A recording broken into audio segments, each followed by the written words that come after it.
To Cook for Fun TV.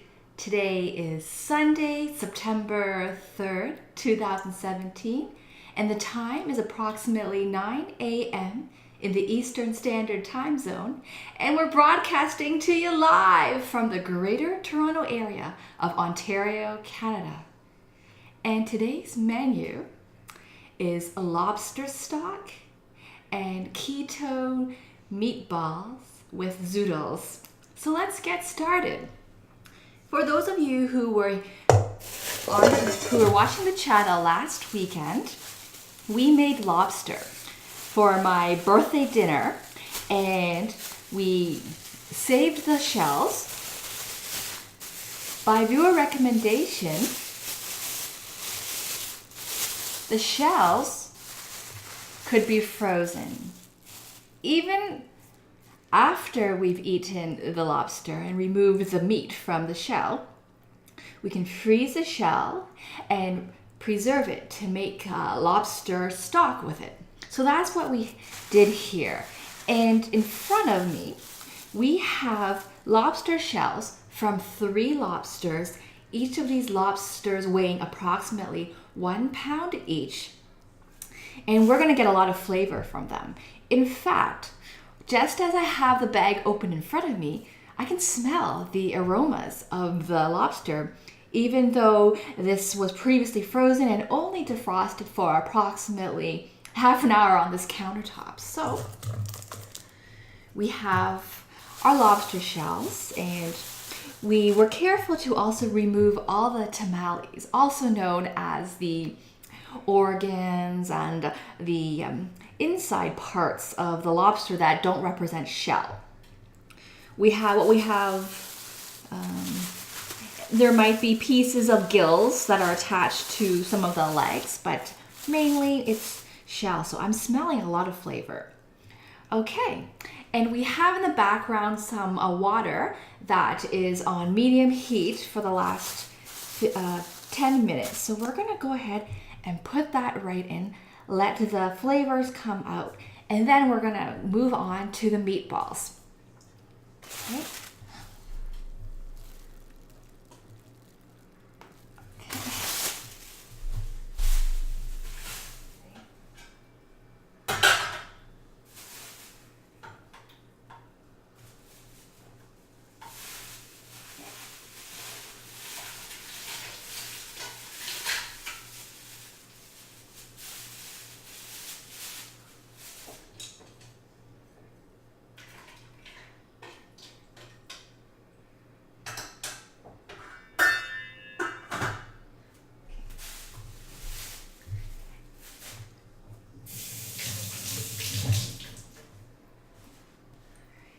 And we also adjusted the heat to a medium high, but we will bring it down to a simmer once it's boiling. And if you're wondering, how are we going to possibly drink the broth with all those shells? We will strain it a number of times. We're going to use, and I'm just looking for where I've put some of these things. We're going to use a colander, and we're also going to use a cheesecloth.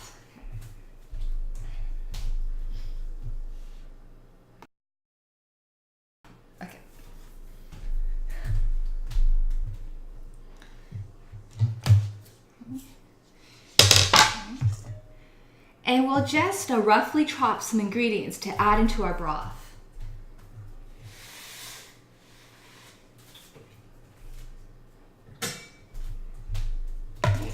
We have here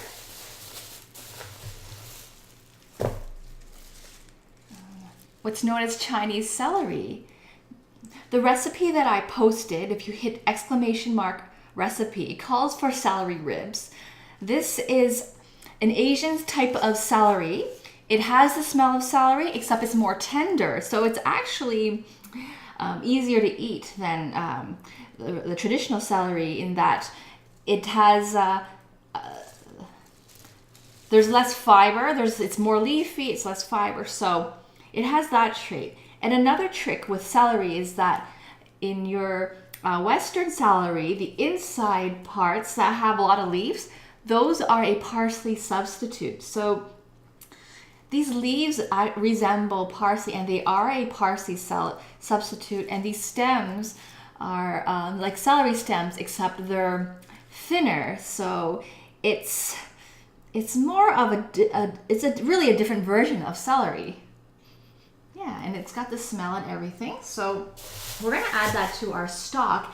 And the thing about this recipe is that we do add the recipe for the meatball, that is, we do add parsley. So the good thing is we have some parsley leaf here, or at least a substitute. Okay, so I'm only gonna take around, you know what, I'll take all of these stems and I'm going to give them a rinse. And these were actually grown fresh in my parents' garden. Okay. So it's always nice to have and use homegrown ingredients. Okay. Okay, so I'll put that in here. And I'm just gonna put that under water to clean. Okay. Yeah.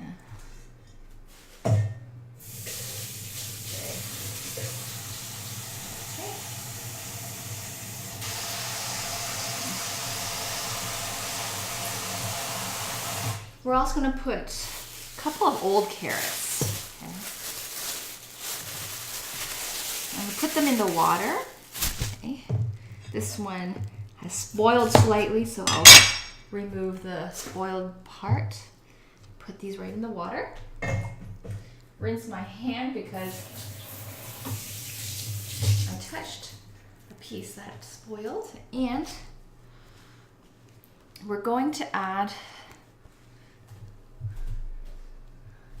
the herb thyme, Thyme, and this was actually grown by us in a container. So we're going to get a couple of sprigs and add that. Okay. We have plenty. We have 4 of these plants, and we mainly use them for marinating jerk chicken, which is a Caribbean recipe that's mainly based with thyme seasoning and Scotch bonnet, chili pepper flavoring, and other basic seasoning like garlic and soy sauce for the sodium part. Okay, and we have a couple of these small onions. We're just going to throw them in. Okay.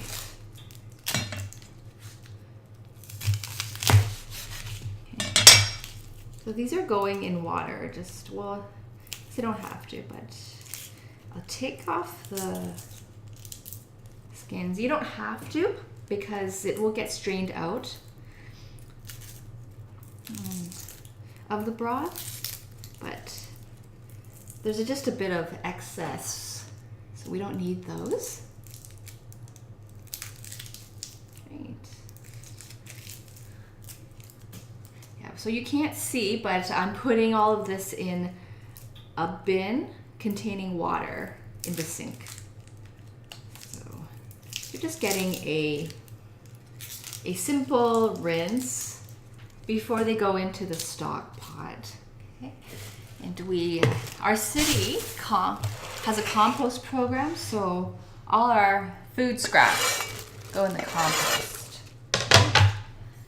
Okay. And we're going to get some garlic cloves. Oops. Okay. Yeah, so I didn't write down the amount. We're going to stick with 2 large garlic cloves. I'm going to press it. Okay. And I might put this in later because I won't strain this out. I quite like the taste of garlic.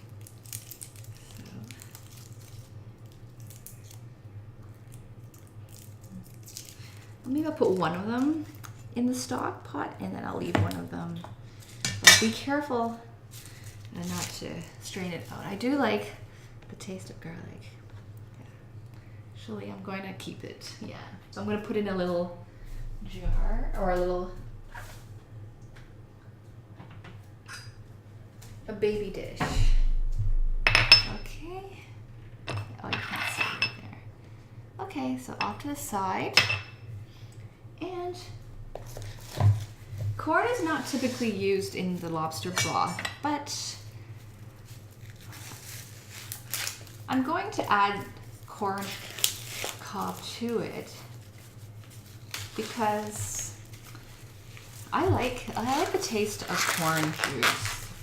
So I'm peeling the husk off, and I'm going to cut the kernels off as well, putting them into a plate.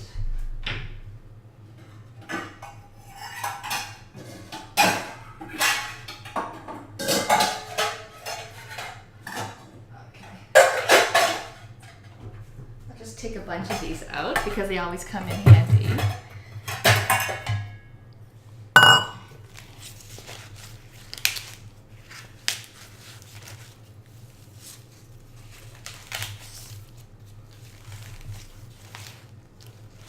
And corn contains these strands known as corn silk. And this is actually very nutritious. There's a lot of health benefits to drinking corn silk tea. So I'm gonna put that aside. My parents especially like it too. So you don't need to throw this out, this corn silk. Make a tea with it. There's a lot of nutrients in this. Okay. Okay.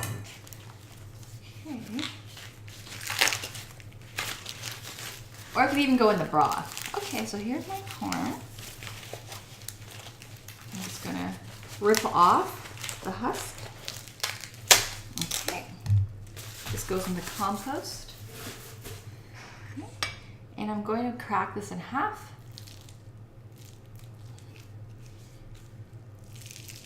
Okay. And just cut the kernels off with this cleaver.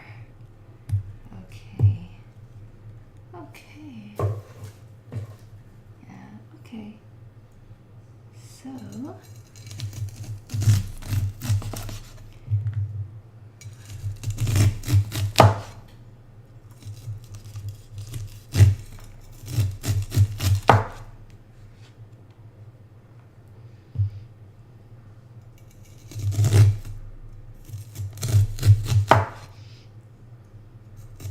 I like the fresh smell of vegetables. Like a lot of aromas are being released. It's quite nice. Okay, great. Okay, so this is gonna go in the stock. I'm just going to scoop these corn kernels into this bowl. Yeah, all right.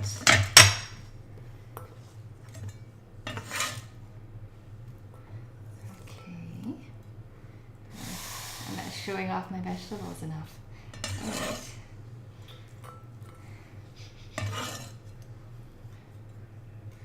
Okay. Now one more, I might as well do this too. So we actually have quite a bit of kernels. I always wondered how much kernel you get from a cob. Corn on a cob looks very big, but that's actually a pretty decent amount of kernels. We're going to get around 1.5 cups of kernels, which is quite nice.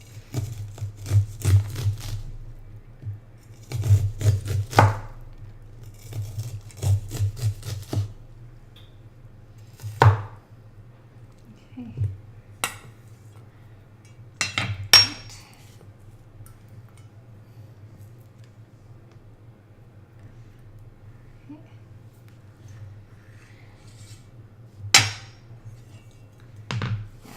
So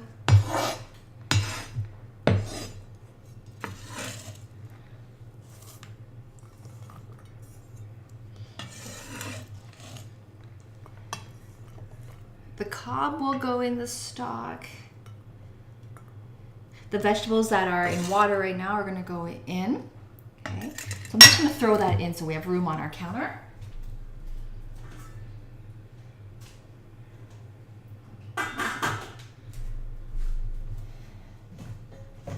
Give this a rinse. Okay. All right.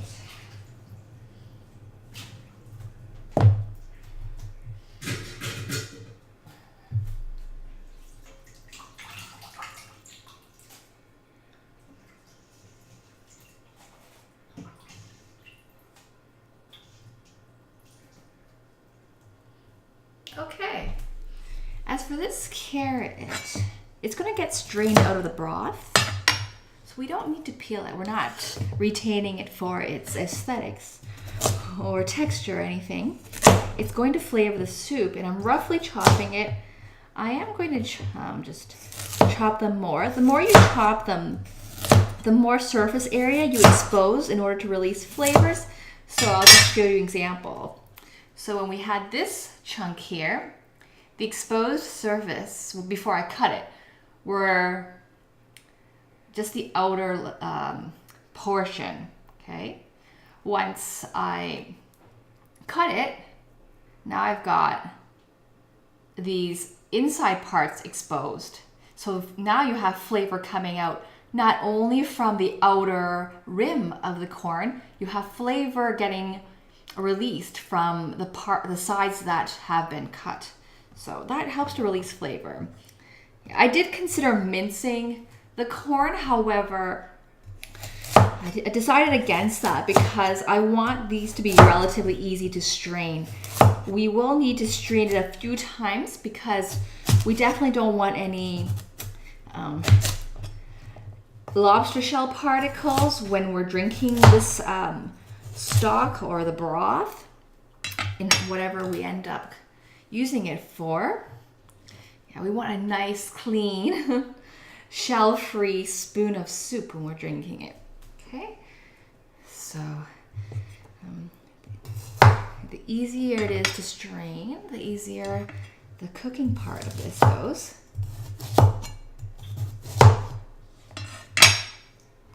Okay, great. And I'm just going to roughly chop this celery. I've got a couple of thyme sprigs here too. Just roughly chop, as in, you know, an inch, whatever. Great. Okay, and I can smell that really fresh celery smell. Yeah. Okay. Yep. All right. It's very aromatic. Okay, so these are going into the stock. And okay. And I'm going to show you something else that I'm adding to the stock as well when we get over there. Okay. I also wanted to adjust this camera a little bit. Just, yeah, okay.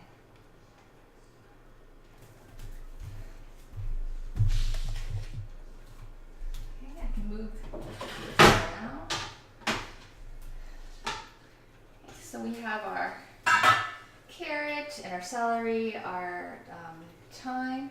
Just gonna go right in here using my hands. I left my candy cleaver on the counter.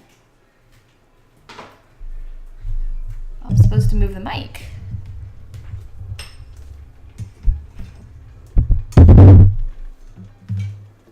Okay. Our onions. I could have added more, but we didn't have as much. That's okay.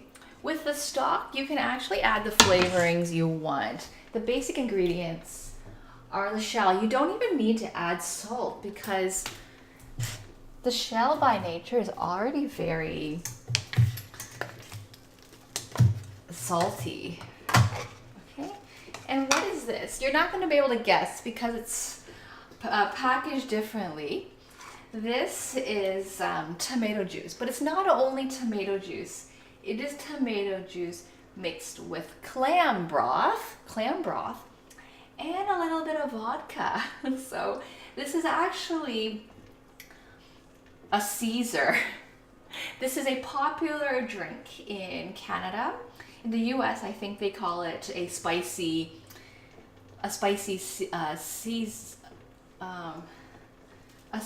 Bloody Mary. So in Canada, we call them Caesars. And what's nice about this is that it already has the clam broth right in it, which goes well with the lobster broth. And tomato is often an ingredient used in lobster broth to help it with the color and the flavor, but you could omit tomato if you wanted. So since I saw that a lot of recipes contain the tomato paste or tomatoes, and I had leftover Caesar that I didn't finish last week, I just thought, and I didn't want to finish it, I didn't want to waste it either, so I knew I was making broth, lobster broth this weekend, so I decided to freeze it and use it. And I did see other lobster stock recipes where there is seafood stock such as clam broth added to it. So this has clam broth in it, it has tomato juice in it, and I also saw some recipes that contain white wine. So we've got a bit of like the alcohol here in the vodka. Okay, so that goes right in, and we close it. Okay.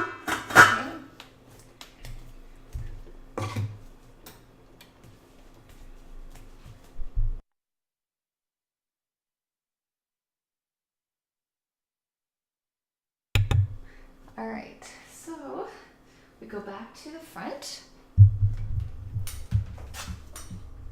Now it's time to start our meatballs. All right. Okay, so for the meatball,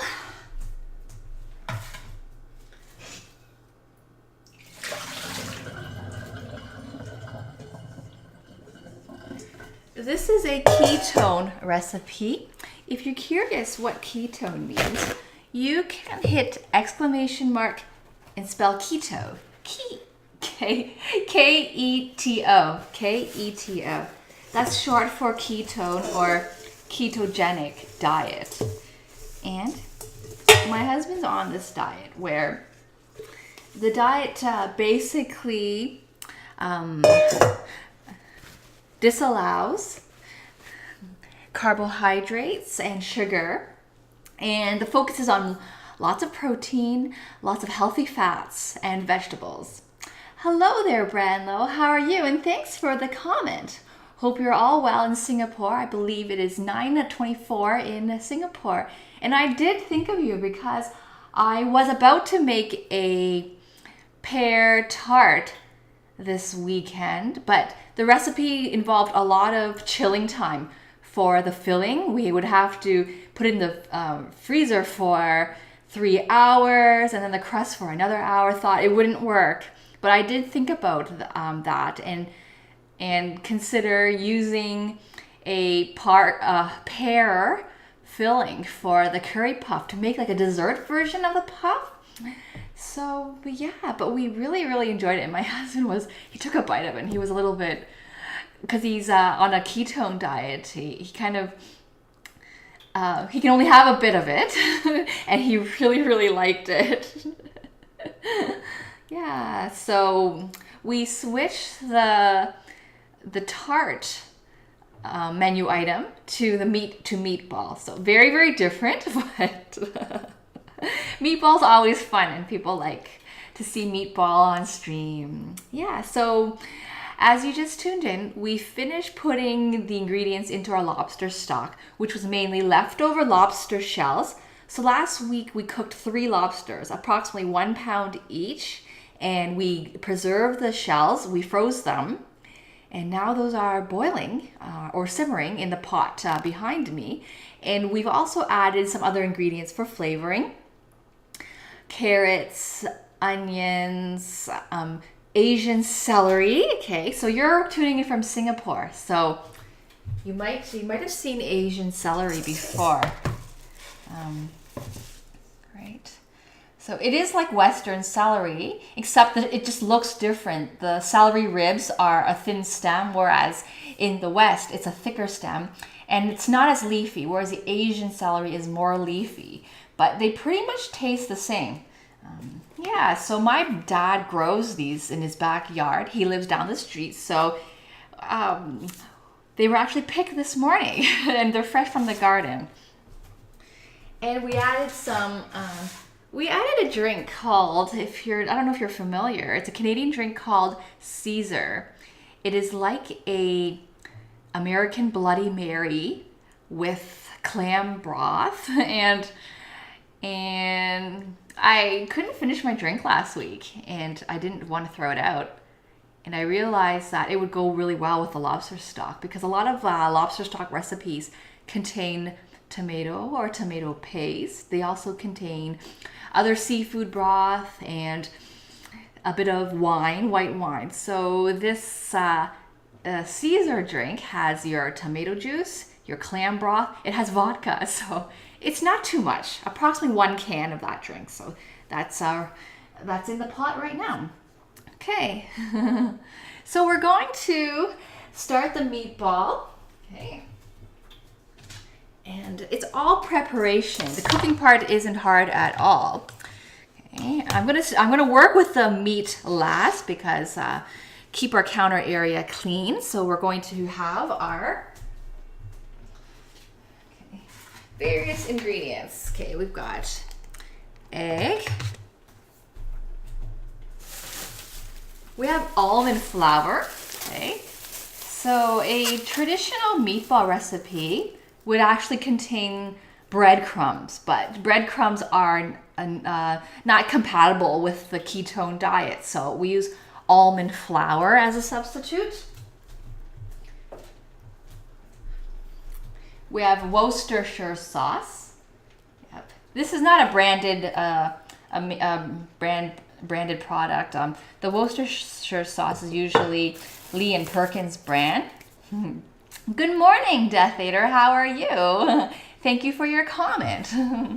Yeah, and thank you to Branlow for noting that it is healthier to get your vegetables straight from the garden. And how's it been, Death Eater? I know that you've been in and out of my streams because I had them. I had my streams at strange times over the last few weeks because of my schedule. I've been going canoeing and I didn't want to forfeit the stream, so I just had to squeeze it at a different time. But we're back on track. Good morning, Almaria. How are you? Thanks for tuning in again. And I did see you pop in and out again, but my stream schedule is back to normal. Okay. And I see that the pot of broth is boiling, so I'll just turn that to a simmer.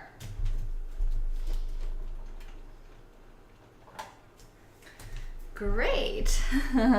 Stream the canoeing. I wish. I did try to stream slacklining, one of my favorite sport ever, and I wasn't successful because the Wi-Fi signal outdoors just wasn't strong enough, and the very few streamers that were able to tune in said that it was more like a slideshow. It just wasn't continuous. So yeah. Oh, wow. You came back from Germany. And I remember you went to a dance festival, but I think that was a while ago. So I think this is another holiday you're talking about, but I might be wrong. And I think that dance festival was in Netherlands, a different country. Hey, Shining Brack, how's it going? It's been a while. I'm well. Yeah. Great. So there's a lot of ingredients in this ketone meatball recipe. I'll read it out because it's part of my organization, or else I'll just get confused. So there's a pound of ground beef, egg, and almond flour, which is a substitute for breadcrumbs, in order to make this menu item ketone friendly. Okay,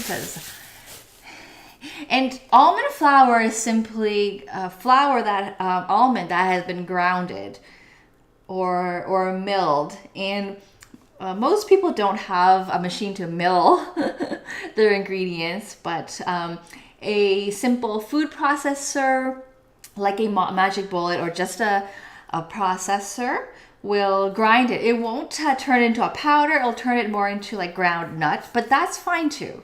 That's perfectly fine. And we've done that before too. It's just we happen to have this. My husband bought it, so yeah. And kosher salt.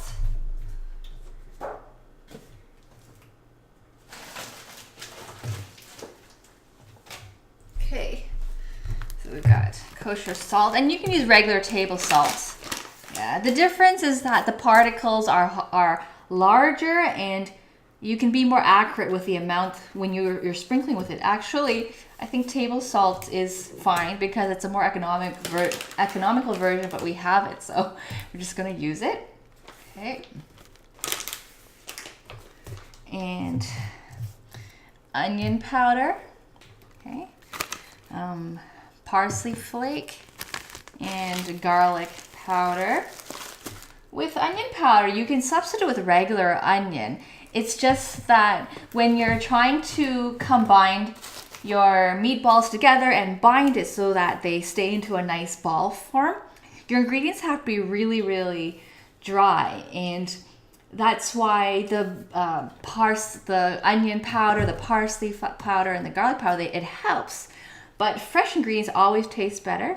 Just make sure it's really, really dry. And if it's not binding properly, you might need to adjust your almond flour or breadcrumbs or add more egg to help bind it. The thing with egg is that the egg white tends to create this foamy thing that comes out of your meatball, and it's not attractive. So you have to keep.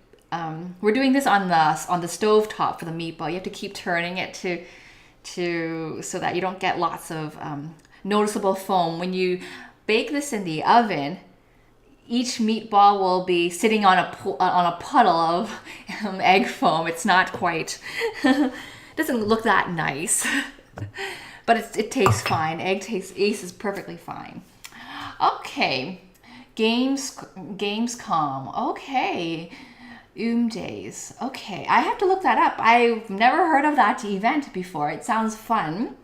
And yeah, it sounds like you've been on a couple of trips, so that's always nice. Enjoy your summer while we have it. It's actually not summer anymore. It's September the 3rd.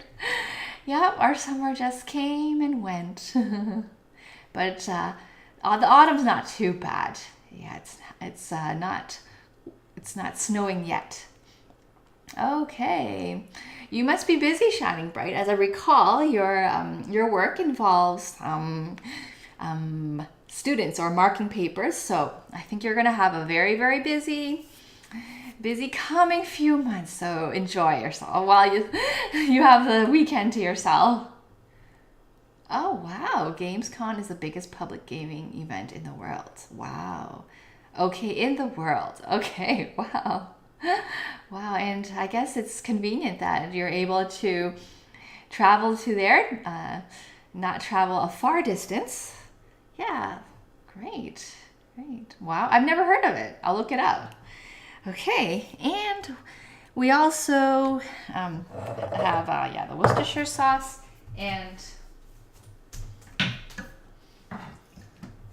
ground pepper. Black pepper and butter, which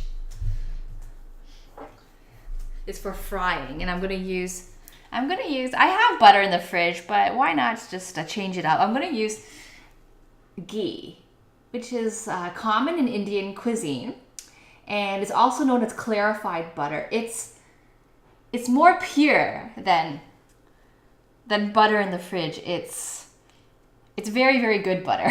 It's healthier. You can, it's just pure milk fat. That's what it's made of. So I'm going to use that for the frying because for the ketone diet, it's good to have some healthy fats.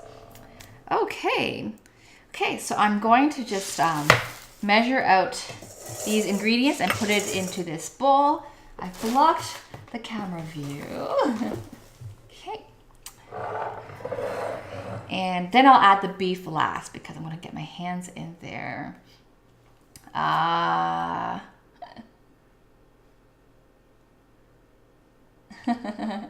Yep, shining bright.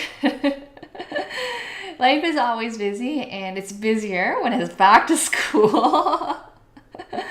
There is a schoolyard just outside my window. My home backs out onto a park, a community park, and there's a school that is approximately 400 meters from me, and it's going to be really, really busy, but it'll be good. Yeah, and thank you. That's a really nice comment, and I miss seeing you too as well, and it's great to have you back.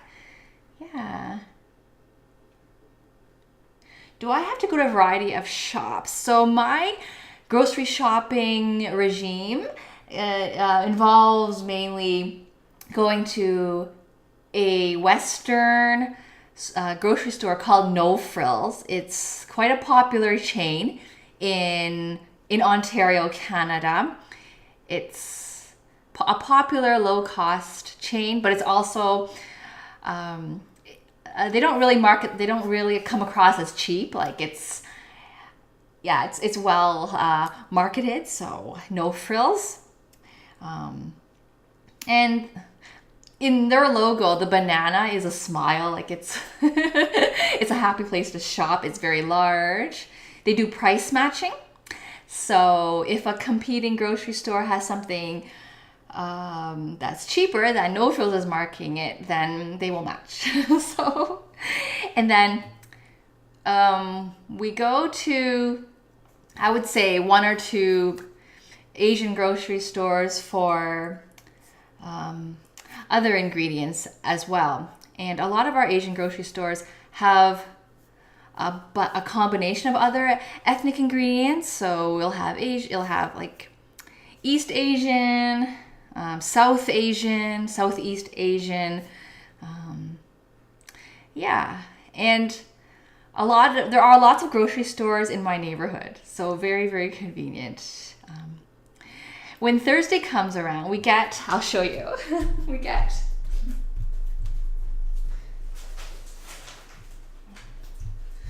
get our community newspaper for Markham. It's free, and it contains lots of flyers. So No Frills is right on the top. We actually went to Walmart to try to price match too yesterday, but they wouldn't, because the broccoli there is by pounds and here it was by by the vegetable. Like, so yeah, this is No Frills. Yeah, it's a happy place to shop. Do we have coupons? We do. But coupon clipping has become less and less popular. We still get them, and I put one on the fridge, or maybe I didn't. Like yeah, it's sort of going down in popularity due to price matching, I guess. Yeah, so this is No Frills, and then we get a ton of these flyers for like Asian supermarkets. There's so many, They're all big. They're not small shops. They're pretty big, and they're quite close. Once I get a bike, I can actually bike ride to a lot of them. I must have like at least 7 different Asian flyers, like flyers for Asian groceries. And I know I'm not showing you a close-up of these. Yeah, like tons. This is Walmart. Yeah, they have steak on special. It's in Canadian pricing. Saves. It's $6.77 a pound for this Angus beef. Canadian AAA Angus. Canadian beef is pretty good, and it's $6.77 a pound. It was $12.97 a pound. I asked Mr. Cook for fun if he wanted this, but when I asked him, he was really, really stuffed. He ate out with his friends. He helped a friend move, and he got invited to a courtesy dinner for helping with the move. Sears, which I think is going out of business. I know I'm going off topic. What's this? Part Source. It's an auto shop. But some of these places are not nearby. Best Buy. Yeah. Another Asian grocery store, Al Premium. Lowe's. I don't know if you have Lowe's in North America. That's a popular home hardware store. We buy a lot there. Our blinds, I guess you can't see them, are from Lowe's. Sleep Country. Rona Home and Garden. That's a lot of flyers. Leon's, which is a furniture store. Oh, you don't get free paper. We didn't used to. I guess it's the neighborhood. So when I was living in a condo, we didn't get all this stuff. We got some papers, but no, we didn't get a community paper. We got some flyers. And same when we moved to a townhouse. And then in this Markham neighborhood that we're in, we get tons of stuff. Canadian Tire, which is it's like a, it's sort of like a hardware, it's a hardware store, but I wouldn't say, it's not like Home Depot though. It will also have appliances too. I don't even know what this is. A new place. The IHL Hardware Investor. I guess it's like a co-op store. Another Asian supermarket. Oh, Michael's. This is an arts and crafts store. Guardian. This is a drugstore. Staples. Back to school items. Another a competitor of No Frills, Food Basics. You notice there were a lot more Asian flyers. Another Asian supermarket, Sun Food. Oh, another Al Premium. Oh, this is Al Premium inside Walmart because Walmart has both Western groceries and Asian groceries. And the Asian groceries, I guess, is subcontracted to Al Premium. So I have two Al Premium flyers in here. One that's on its own and one that's part of the Walmart. Here's Shoppers Drug Mart, which is a drugstore. Yeah. And this is the actual paper, the Markham Economist and Sun. And these are all the flyers that came inside it. And I did notice your comment, Death Eater, your wife is awesome with coupons. Make the best out of double, triple coupon events. Ah, very good. Sometimes there's a trick. Like the disclaimers on the coupons say not to be used in conjunction with any other offer or promotion offered in the store. So sometimes they do that. But I find that with grocery stores, they don't do that. But like other places do that. So yeah, okay. You have Lowe's in North Carolina. A Lowe's food store. Okay, so that is not available in Canada. Yeah, we have the home improvement store. You're going to stock up on bags and lawn cleanup tools and stuff. Very, very good. Yep. It's that time of the year. The UK is not so good for coupons or anything. You have to write to them to get them. Oh, you don't get them. You have to apply for your coupons. That is a lot of effort. You have to fill out your form. You have to put your address on there, and you have to buy stamps. You have to go to your mailbox. We have Michael's, Staples. We got Staples. Very good. We have Walmart's, of course, and a supermarket called Asda. Oh, okay. Okay, yeah, similar to that supermarket, Al Premium. I don't know, I think it's run by Al Premium, but it's Walmart. Walmart has subcontracted them to come into their store for the Asian grocery portion. So there will be the fishmonger there, where there's tons of fish tanks, and the fishmonger catches the one that you pick. So that would be an example of like why, because I guess the traditional Walmart doesn't have that. So to cater to the market, this community, they added that. And the Walmart here has bubble tea as well. Yeah. Oh no, you have a hurricane coming, Hurricane Irma. Wow. Well, I hope you and your family take care. Yeah, I've experienced hurricanes in Hong Kong, and they are scary when you're walking down the street. Like you see debris like blowing everywhere, and something like and sometimes there's mudslides and people get hurt, and there are some really really bad cases. So be very very careful. Wow. Yeah. Oh, shining bright, and you don't even get the coupon sometimes either. Oh. There's often forums in each community where people just talk about the deals that are out there and the deals that are actually valid. Yeah, because saving money is always an interesting topic. In fact, after today's stream, at some point this afternoon, I am going to go to someone's home and buy a couple of chandeliers. The person marked them for $20, and they are William Ashley, which is a pretty major brand for homeware. And they marked their chandeliers. I think they're like medium size. They're not huge chandeliers. They're like medium size. I don't care, for $20. So I can just replace some of the lights that are just basic, simple light hubs or caps, and put a chandelier there. That will just brighten the home for $20. So I joined this Facebook group called like Markham Buy and Sell. There's a bunch of them, and people post things that they're selling, and I responded to someone. And I do like to buy things off of Kijiji as well. So Kijiji's like Craigslist, another forum for finding things that you want. Yeah. Oh, it's going to be devastating. Oh my.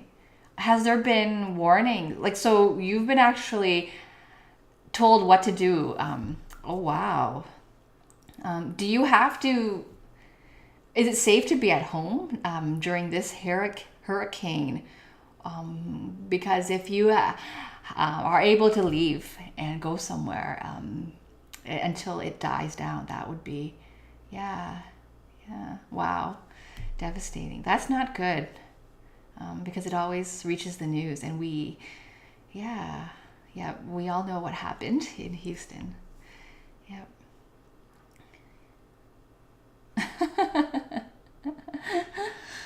Branlow, if you are in a race and you take over the second place, which place are you in now?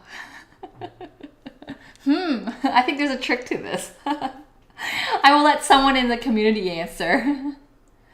Okay.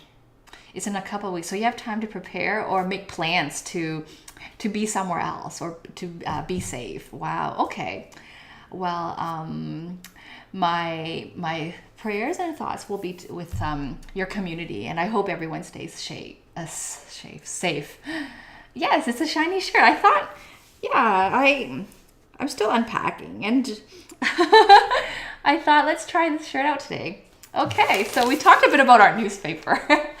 Let's get back to our meatball making session.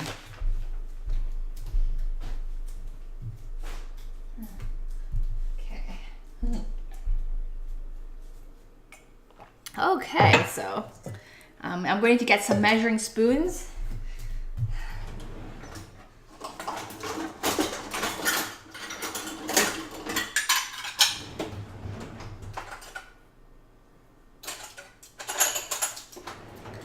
I was going to eyeball the measurement of a lot of these seasonings, but since we have quite a bit of almond flour involved, a 1/4 cup, and this recipe is in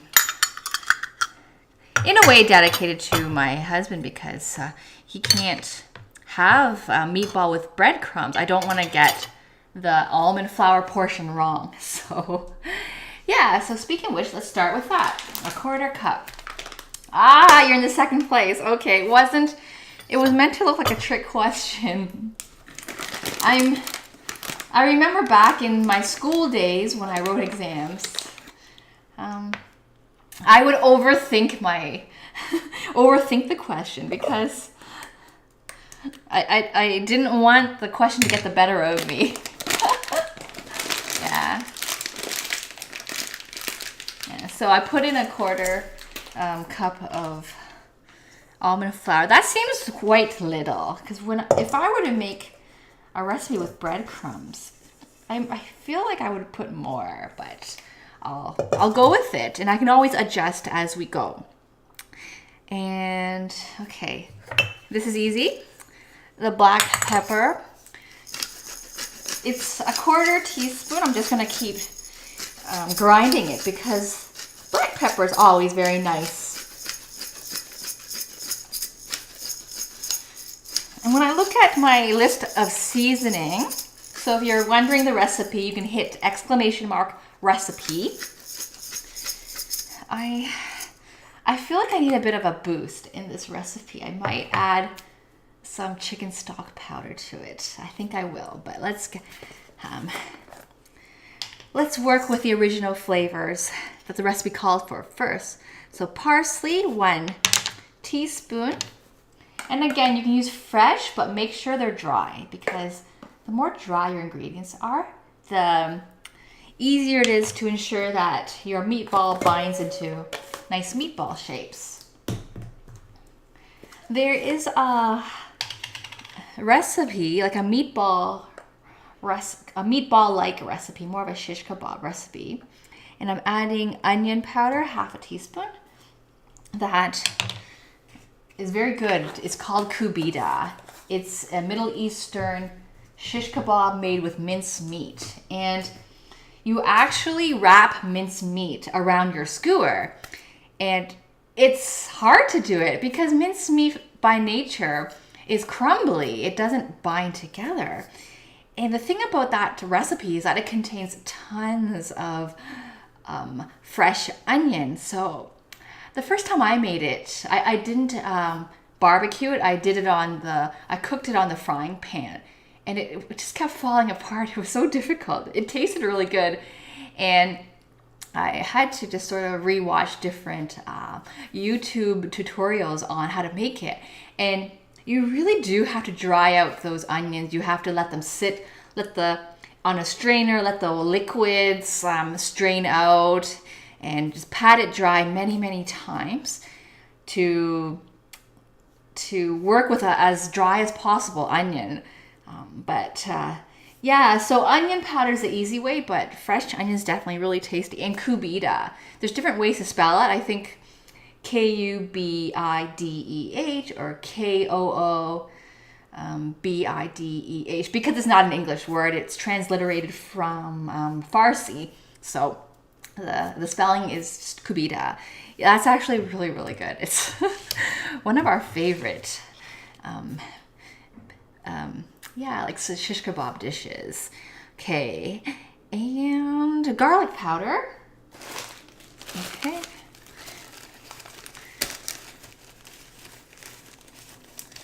We add 1/2 teaspoon of garlic powder.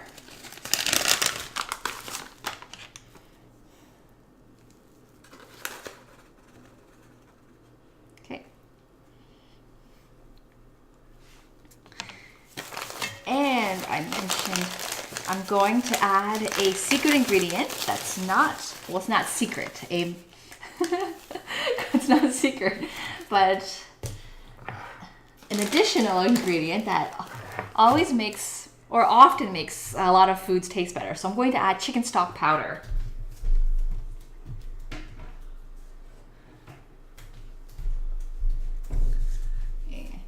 This is a popular brand, Knorr's chicken broth powder. Yep, and I've been doing this lately. I find that it just enhances it. It does contain, I believe, monosodium glutamate. That's the first ingredient is salt.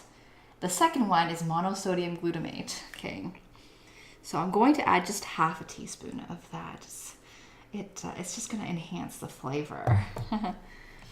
Hi, Setha82. How's it going?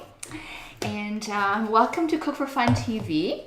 And please let us know what country you're tuning in from. We are casting from the Greater Toronto area of Ontario, Canada. Yeah, so welcome, welcome.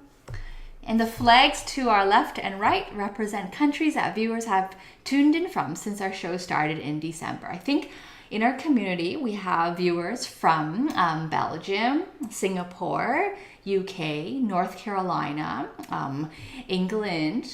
Yeah, so welcome. And you're from Germany, great. And I believe one of our viewers, Elmira, just came back from Germany for the Gamescom, so very cool.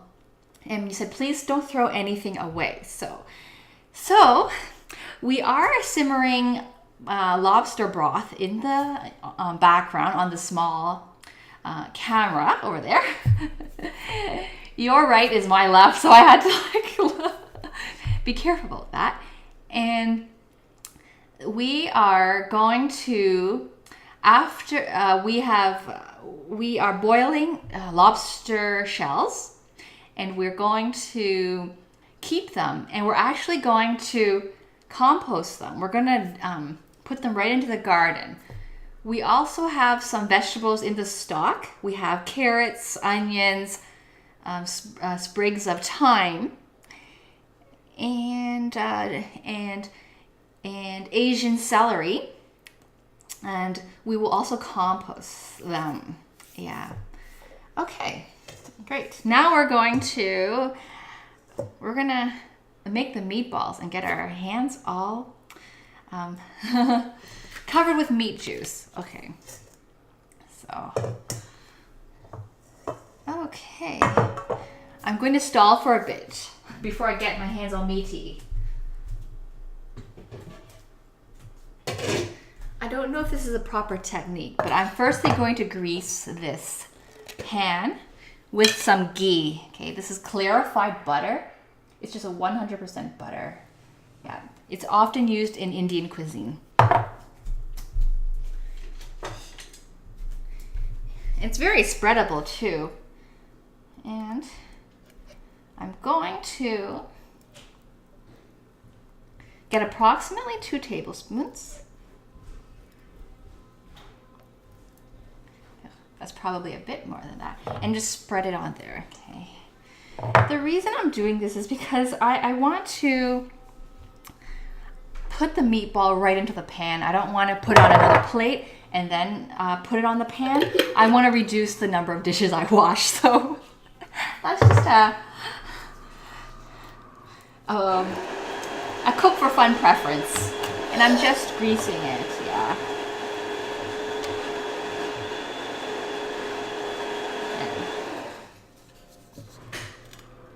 I'm not going to get it even, for sure I'm not.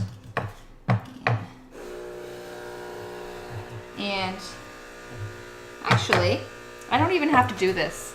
I can put it on the stove top and let it melt. Yeah, okay. So I'll be back.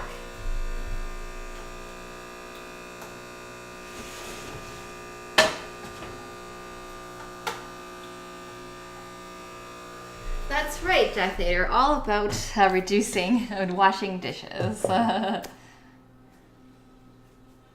Is this a traditional meal? Oh yes. So you're new to this stream. So on Cook for Fun TV, a couple of features is that we take viewers' requests, and we also cook foods that we're planning on having in this home. So we've done a few viewers' requests lately. I know Branlow in the room remembers we made curry puffs that was suggested by Branlow, which are deep fried turnovers with a curry chicken filling. That was really, really tasty.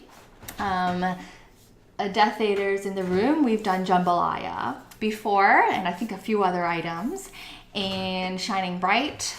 We've also done the pasta bow ties in an Italian sausage with Italian sausage and red pepper.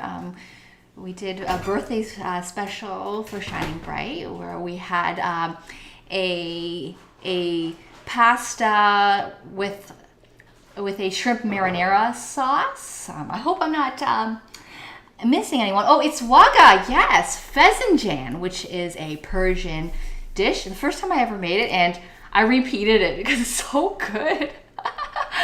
pheasantjan, which is a chicken that is cooking in walnut paste, pomegranate molasses, and some other seasonings. So yeah.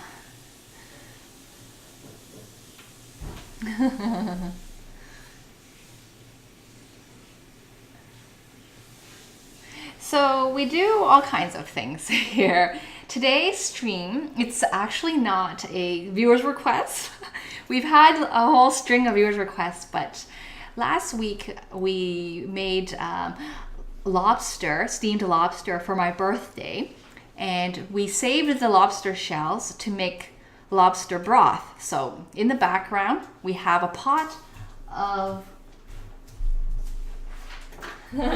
simmering lobster broth, and I happened to buy this. This was on sale, this ground beef. I bought it on Friday and thought, okay, should we freeze it or make something? And then we just thought, okay, let's make meatballs. So very ad hoc. Yeah. So Luco Rivers, hello there. It's been a while, and I still remember you talking about your zucchini relish, and I think you missed a stream. I have to think of which one it is. If it comes to me, I'll let you know, where I showcased our homegrown zucchini. It was this big. It was literally that big, the zucchini, which, yeah.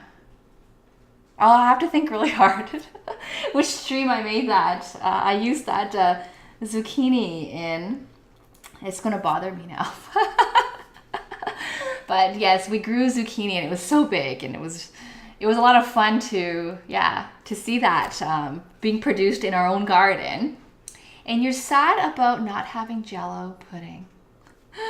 Well, if you can head over to the grocery store and get some Jell-O, or get some gelatin, you can make your own Jell-O pudding. Yeah, sometimes I buy this Indian, it's this can of mango pulp. I actually have some. If I have a chance to show you, mango pulp from the Indian section of the grocery store. I add some gelatin powder so that it turns into a mango Jell-O. That's really, really good. So your dogs have a visitor today, Death Vader. We're sitting for another boarder. Oh, that's nice. Wow. That's nice. So your dogs will have another friend to play with. That's fun. Yeah. We sat for another dog before, and that other dog is many years younger than Winston. So Sept 82, if you're new to our stream, our mascot is our Boston Terrier dog. And that's the avatar for our channel page. You can see our dog. And he often makes a guest appearance. So if you stay on long enough, you'll see him. And we were sitting once. He's 9 years old. Winston's already 9 years old, human years. And his friend is, I would say, 7 years younger, and just keeps tiring out Winston with the puppy hyperness.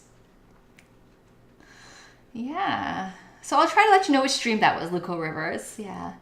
So liver and white border collie. Her name's Pyro. Cute. Cute. Yeah. That's true. Well, I do appreciate, Luco River, for you tuning in and stopping by. Everyone's busy. It's hard. So yeah, I appreciate you stopping by to say hi. Yeah. Mango Jell-O is good. Maybe I'll do that on one of my streams. Yeah. Okay. Okay, so we have our seasoning in. Okay, now I'll crack my egg and then our hands are gonna get raw. Yeah, I'm never looking forward to this part. I once did meatballs, Swedish meatballs, and I used spoons, and then my husband texted me and said, just get your hands in there. Because normally he makes the meatballs, but he's not streaming, so I have to make it.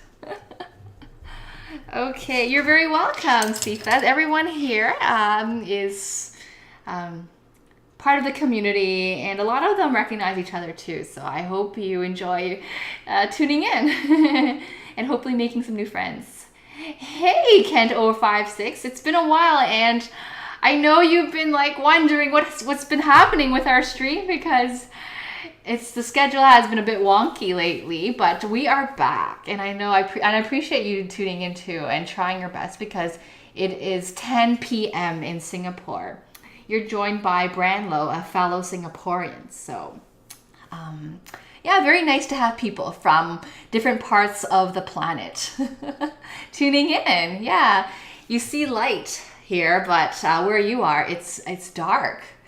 Yeah. Why, thank you, Liko Rivers. Thank you for the comment, Kento456. Okay, so I'm going to get to the beef, and we're going to get our hands into the meatball. Okay.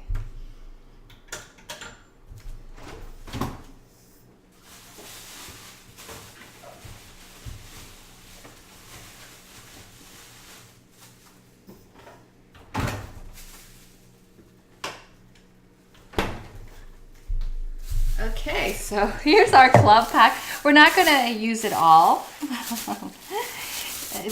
We're going to use a pound. So, ta-da! That's this right here on special, $2.77 a pound. So we bought that. We bought that on Friday. Okay, so $2.77 a pound. Here's $10.69 worth, so just over 3 pounds here. So approximately 1/3 of this is how much we'll use. Yeah, okay. Let me take that out. And my shirt. I actually have another one that has a light gray background.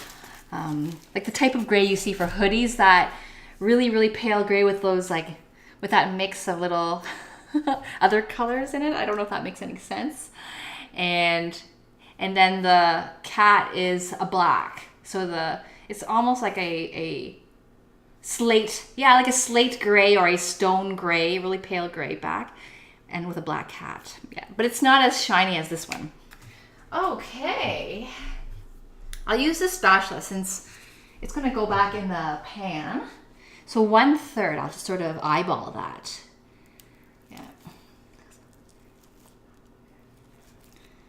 I'm trying hard not to touch the meat, but I won't be able to help that. I actually considered maybe I should have bought those disposable plastic gloves because I hate getting my hands right into this. Okay, I'm just gonna plop that right in there. And if you just tuned in, meatball often contains breadcrumbs, but this doesn't. We have almond flour because almond flour doesn't have the carbohydrate content that breadcrumb has. And this is a ketogenic friendly recipe. So for those of you on a ketogenic diet who are averse to carbohydrates, the substitute is almond flour. Almond flour is simply milled almond that has just become powder. So you can do it yourself in a food processor. You might get a coarser texture, not so fine, but that's okay. It's the same thing. It's probably cheaper, more economic than buying, already prepared. So I'm just going to bag this and put the rest of the meat back in the fridge. Yeah, be really careful. I'm going to use a lot of bags.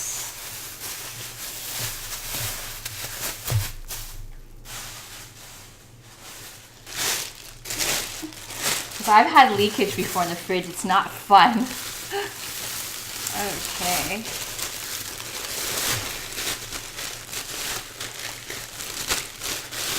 No problem, Sethas. Yeah, gloves would make a difference. I'm gonna get a package of them from the dollar store next time.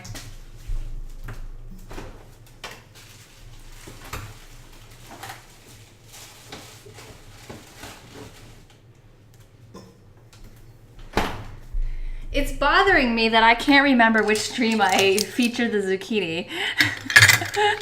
Yeah. When did I use that? Oh, I know. We made a zucchini chocolate cake. I'm going to guess that it was approximately 4 streams ago, 4 to 5 streams ago. So it's the vodcast that features chocolate zucchini cake. And that's also a ketone friendly diet where we used, maybe it was 3 weeks ago, we used almond flour, coconut flour, so no all-purpose flour. Okay, the hands are gonna get in. I wonder if I need to grab something before I need to get, okay, that's okay. For the sauce, I need xanthan gum. That's a substitute for cornstarch. Okay, just do it, okay. Okay. Okay.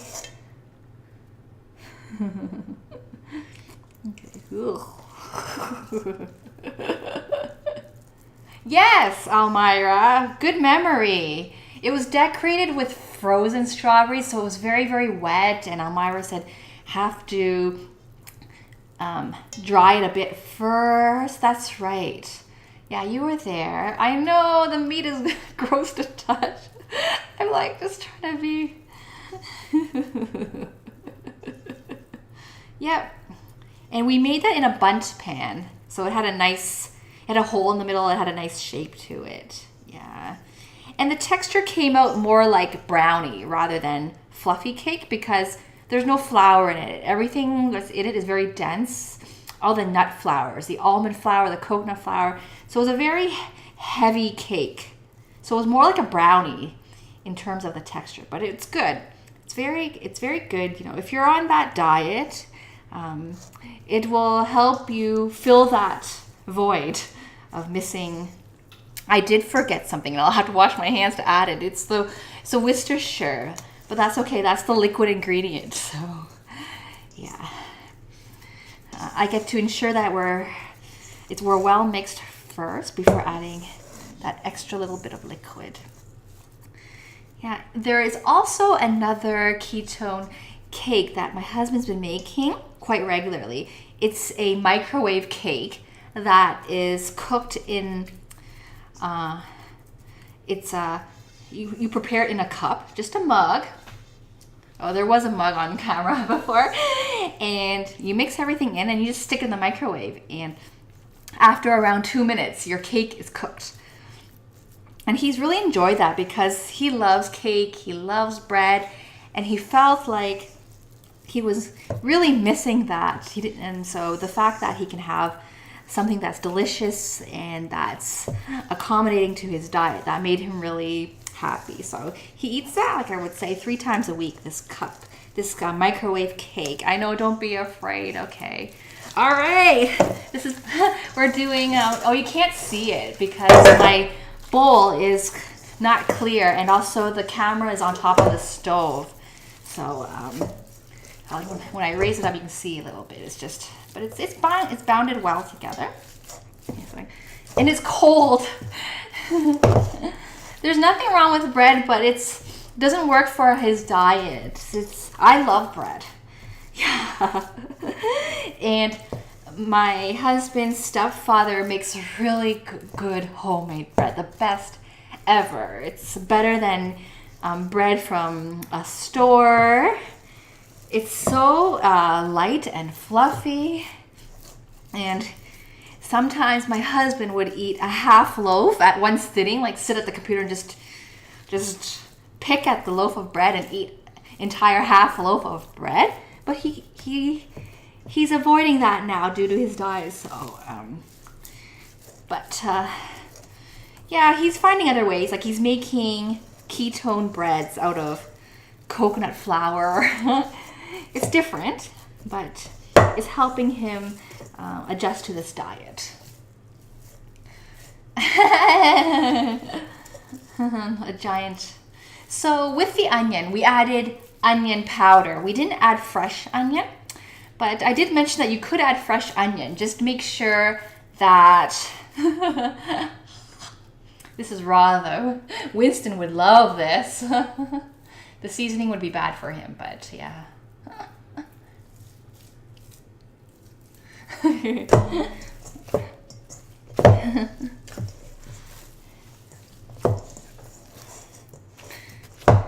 I lost my train of thought. Oh yes. So with onion, you would have to make sure your onion's very dry. Just onions tend to release a lot of liquid, and the more liquid you have, the easier it is for your meatball to sort of fall apart. Yeah. Yeah, that's right. The food pyramid. I love the food pyramid, and I grew up learning that in school. I had the government mail me one. Online you can apply to have one mailed to you for free.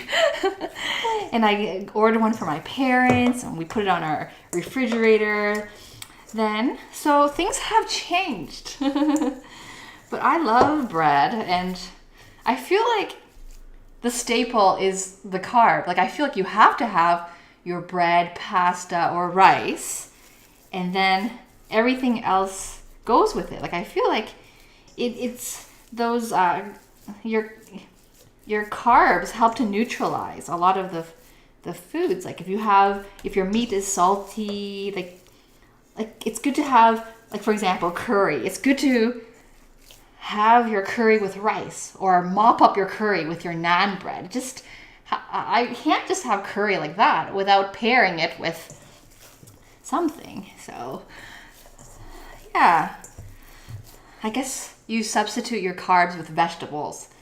So for this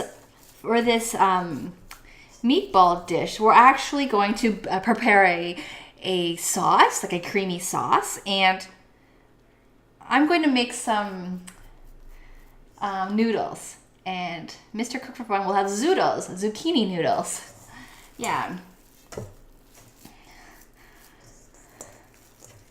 A balance of veggies, fats, breads, that's right. So the pyramid is basically, the bottom tends to be your carbs and vegetables. I don't know which one is right at the bottom, if it's carbs first or vegetables, and then it's carbs, and then your meat, and then the very tip are like bad stuff like sodium, or I don't even know if sodium is on there. Like, yeah.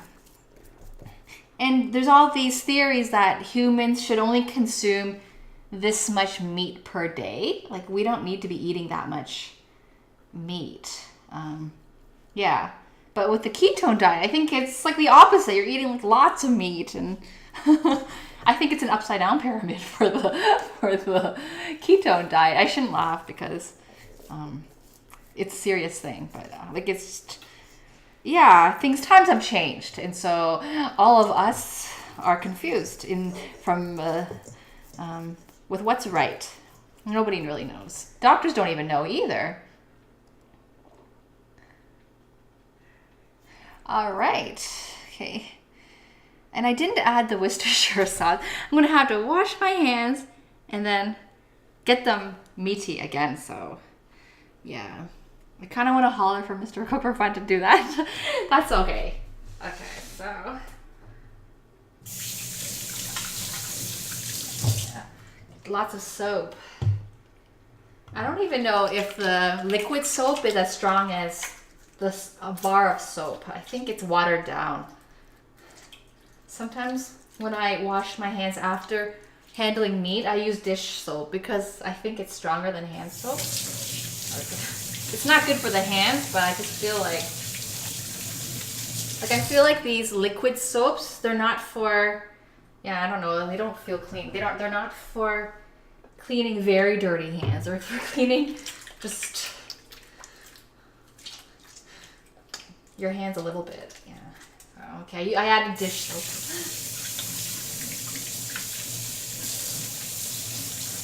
All right.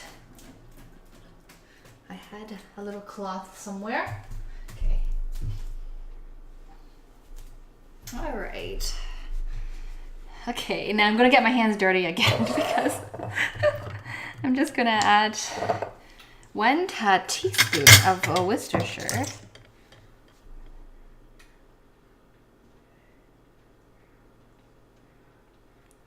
Okay.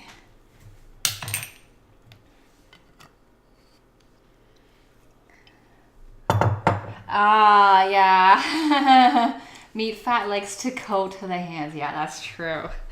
Okay, and I'll bring our pan over with a coaster because once I roll, well, I'm first going to work the Worcester or the Worcester.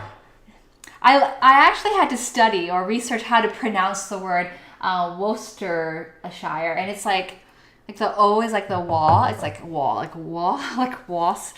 Oh, and you don't. And the middle of the word has like. If you don't know how to pronounce it, you might think it's Worcestershire, but the cess part isn't even pronounced. So it's like Worcester. That's like you just pretend that cess part isn't there. Worcestershire. Or Worcestershire. The shire is a sure. So, yeah, I actually looked up a YouTube video on how to pronounce that word. Because I didn't know. I always thought it was Worcestershire. Like, I had no way of knowing. And then I was talking to someone from the UK, and that person was like, guy smiled and said, "What did you just call it?" I'm like, was. Yeah. So that's when I knew that it's pronounced differently than the way it looks like when spelled.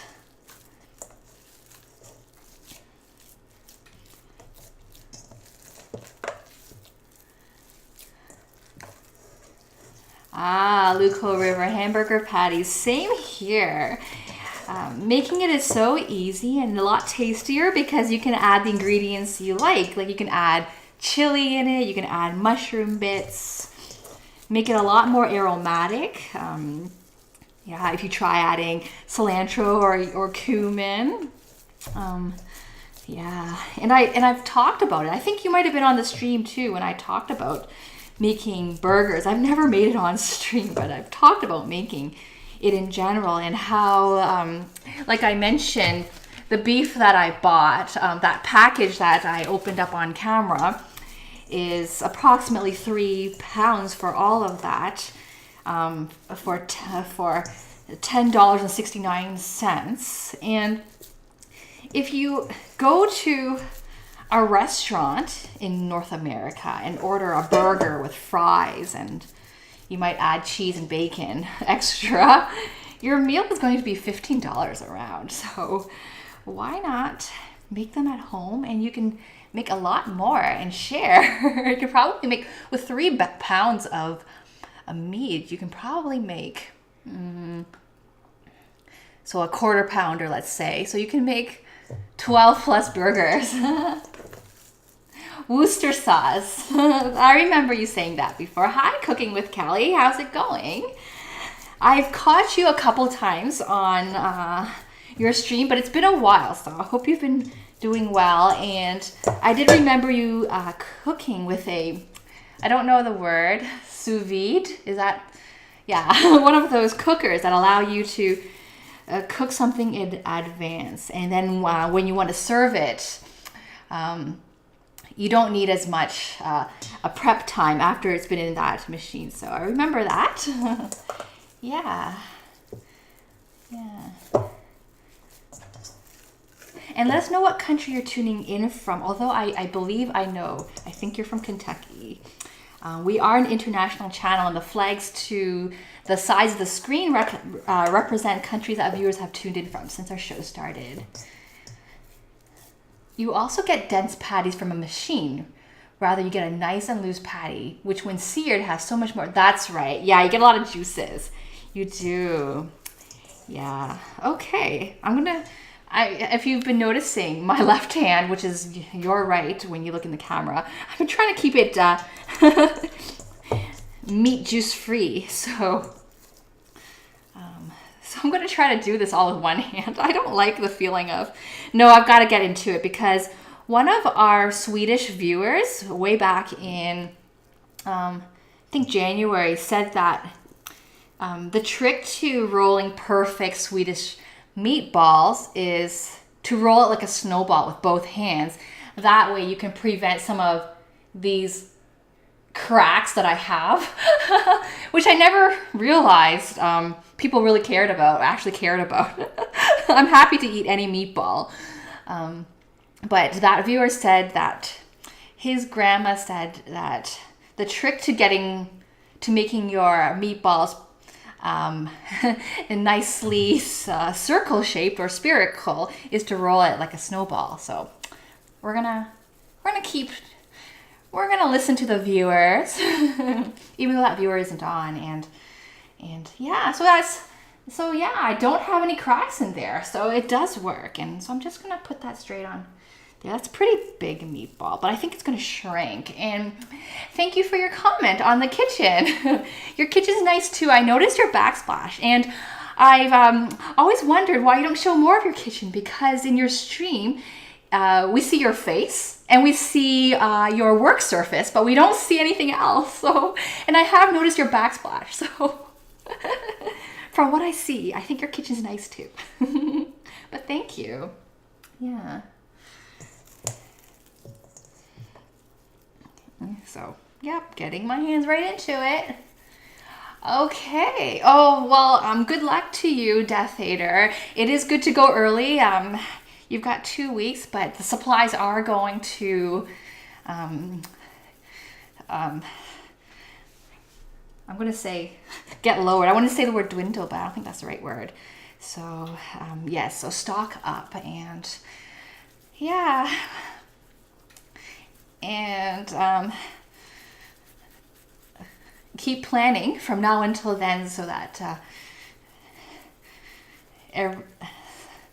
you're safe when the time comes. I'm going to look that up. Hurricane Irma. Yeah, the hurricanes can be really, really devastating. So, yeah, really scary. And if you need to and you can, get out of town. Yeah.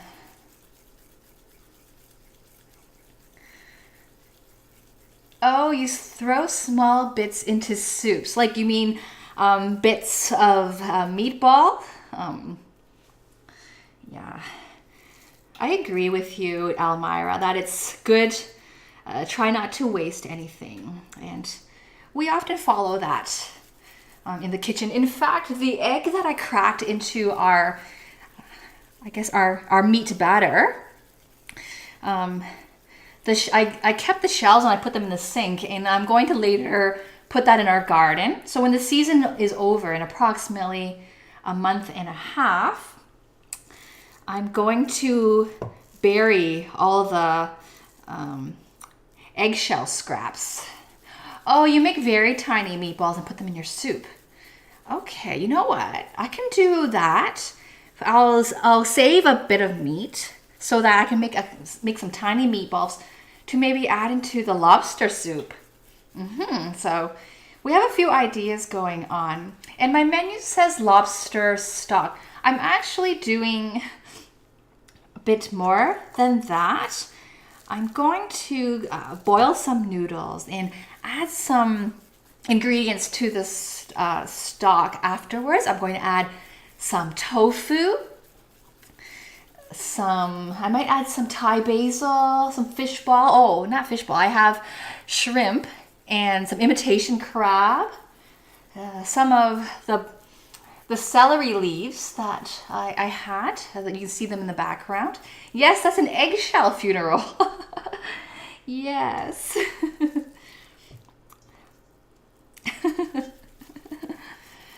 They're going to fertilize our garden nicely so that in the spring next year, the nutrients, the soil will be nutritious. And if you've seen our photo on Twitter, we have a photo of our garden, and our garden is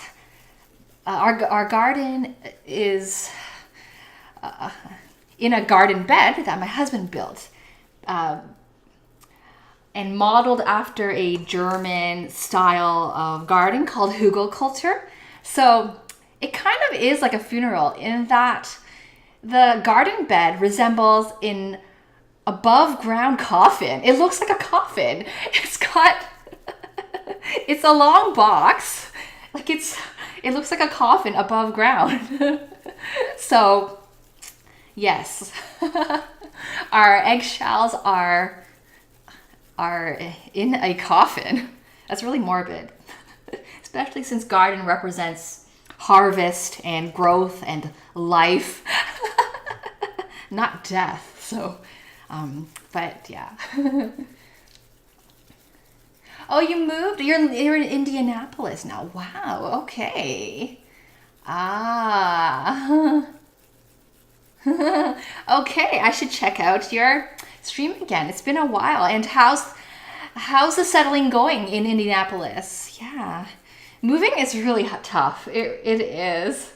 And hope you like this place and you get to enjoy it for a while. Yeah. But if you miss that backsplash, eventually with time you could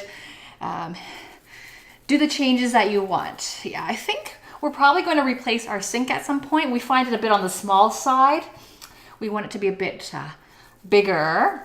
I find that a lot of, like, this is a dual sink, and I find that dual sinks don't fit a lot of pans, especially pan handles. And what I tend to do is I fill my pans with warm water and dish soap and just put them outside the sink and let them just sort of, I guess, let the pan marinate in dish soap water and then wash it, because you can't really wash your pan at an angle. It's just not soaking in the soapy water long enough. So, and I always thought, why don't pans come with foldable handles or removable handles so that we can actually wash them in our sinks?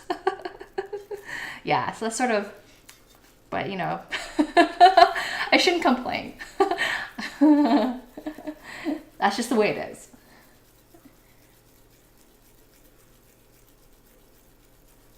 Oh, wow. Okay. So what you could, okay, so you're going to go to another home. Wow. So I don't know what the housing market is in your city, but in Markham, Ontario, or the Greater Toronto area of Ontario, Canada, each year the prices go up by around 20-30%. It's crazy. So in 1 year time, I'm going to just say it, I bought the townhouse. So when my stream started in December, we had a different layout. So you can see in my old videos, the background's quite different. And then we moved in March. That home, we bought it pre-construction 2 years ago. We lived there for less than a year and sold it for double the price. So in 3 years, our house value doubled. I don't want to say the total because I think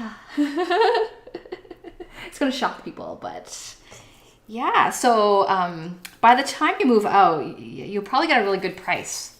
Yeah, but it also means you're moving into another home, and that price would have gone up too. So if you can lock in a price now by buying pre-construction, I'm just like scraping raw meat off of my hands to not waste anything.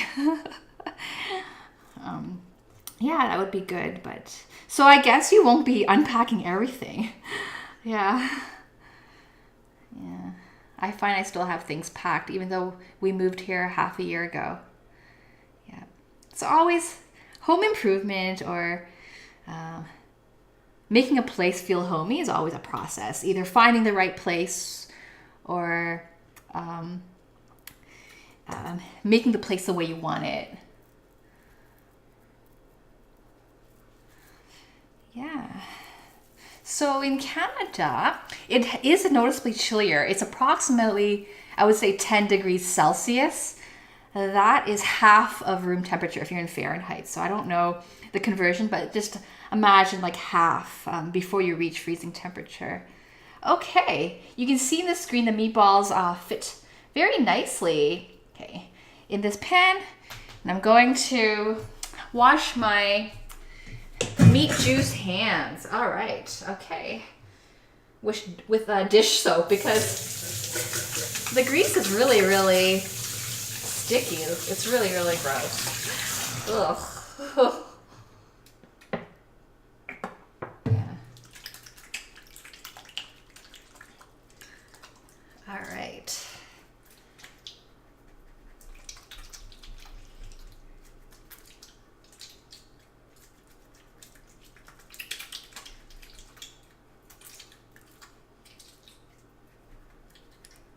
I just feel like my hands are super, super dirty or unclean from the meat. If Winston were around, he'd want to lick my hands, but with the other ingredients I added, it's not good for him. Scrub some of that soapy. Ugh.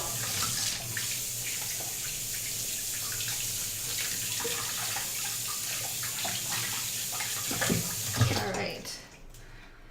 Okay, so we're gonna head over to the stovetop area. Yeah. I'm gonna have to sort of commute back and forth as I'm going to be mixing the sauce for the meatball. Okay, so we're first going to brown the meatballs. Okay, we're not going to cook them thoroughly first. We're just going to brown them. Then we're going to add our sauce and just let it cook and simmer in the sauce for 20 minutes. So that way the meatballs will cook inside out so once it's simmering inside the sauce.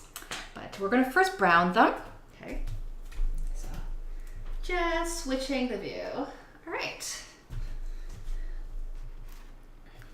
You know, I kind of wanted, and I'll move the microphone too, I kind of wanted to use the space where the broth is to do some food preparation here, because you can see that, but none of these burners over on this side are suitable for this large pot, so otherwise I would have wanted to move that the big pot over, and then I could bring my cutting board here and you know, just do some work on this side, but I can't, so I'm going to just turn it on a medium heat. So we're actually going to go back and forth, and I'm going to switch the camera again while I make the sauce. I'm just thinking now. So a few ingredients go in this sauce. This is like a ketone version of beef stroganoff minus the pasta, which we're going to substitute with zucchini pasta. And we're going to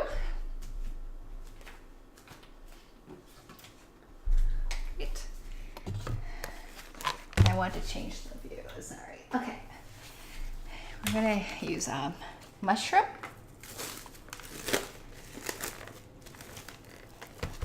Onion.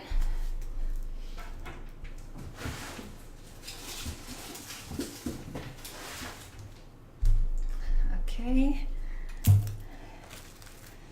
Mushroom, onion, garlic.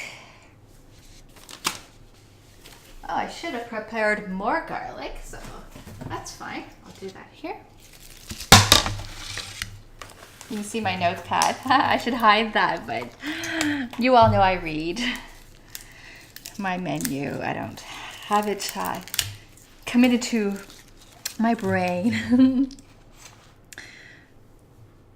We have beef broth. So I'll move some of this stuff here because we're done using that. Okay. Clean the kitchen a little bit.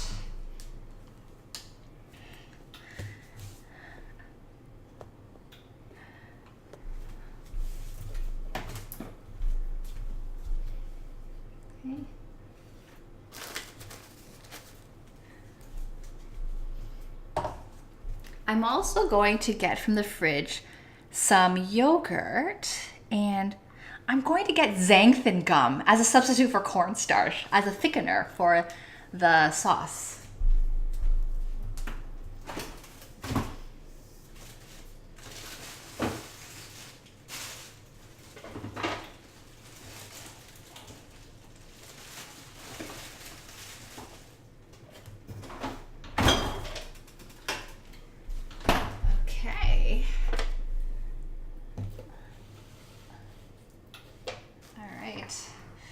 Okay, and xanthan gum. I've never worked with xanthan gum ever, so I'm gonna grab that. Xanthan gum.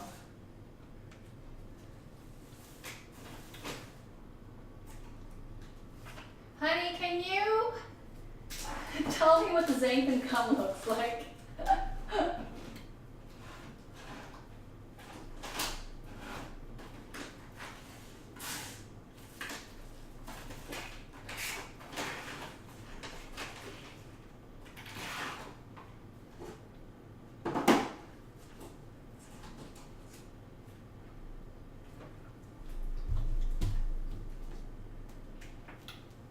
All right, I'm gonna send a text to locate xanthan gum. I've never used that before, so we're trying it for the first time on the show.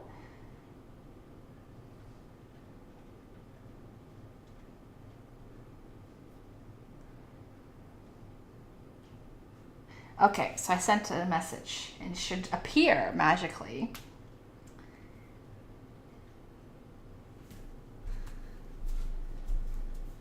Okay, all right. Okay, so I'm going to prepare our vegetables. Okay, so I've got my garlic here. I'm just gonna rinse it.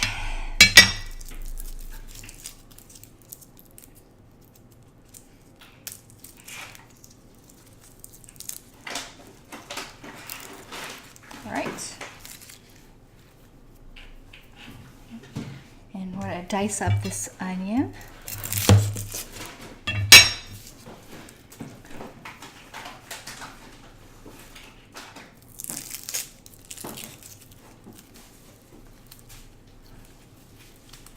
Great. So this is xanthan gum. Yeah. Yeah. I've often seen xanthan gum written on ingredient labels for different foods. Never knew what it was. But we're using it today. It's a thickener, and I believe it's a thickener that doesn't contain any carbohydrates. So it's ketone friendly.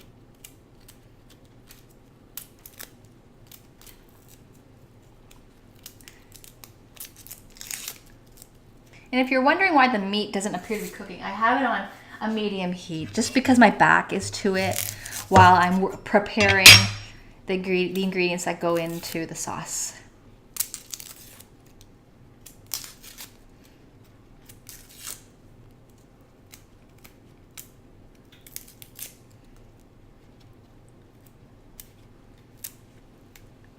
Okay.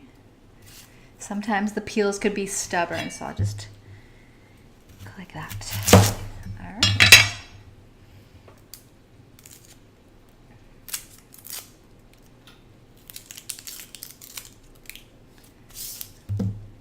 All right.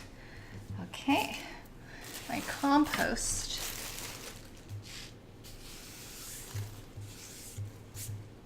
Okay. I'm gonna rinse a bit. Okay.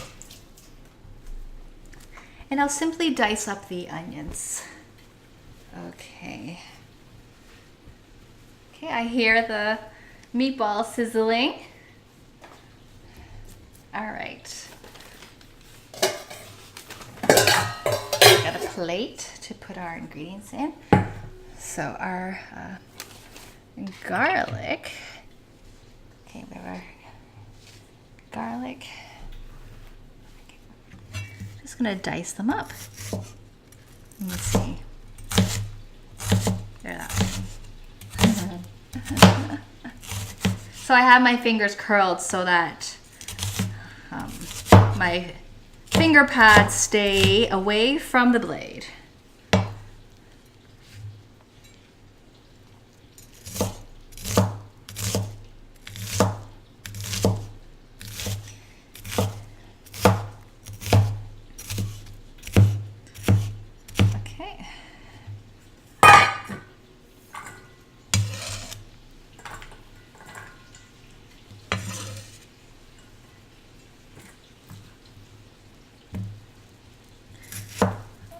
Like this way.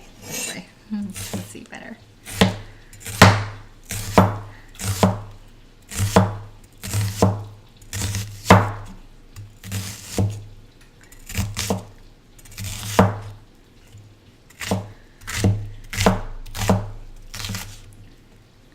So you might notice I have a box of beef broth, and I considered, rather than using beef broth, should we try to use lobster stock?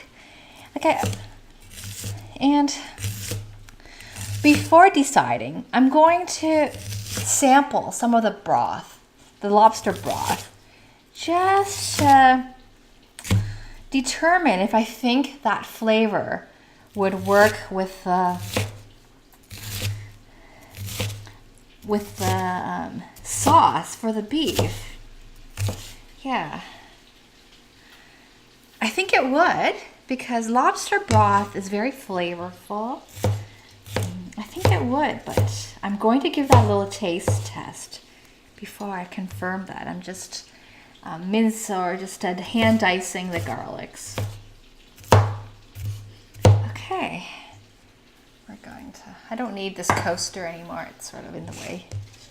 Okay, just push it down. The onions are burning the eyes. Okay, and we have some mushrooms.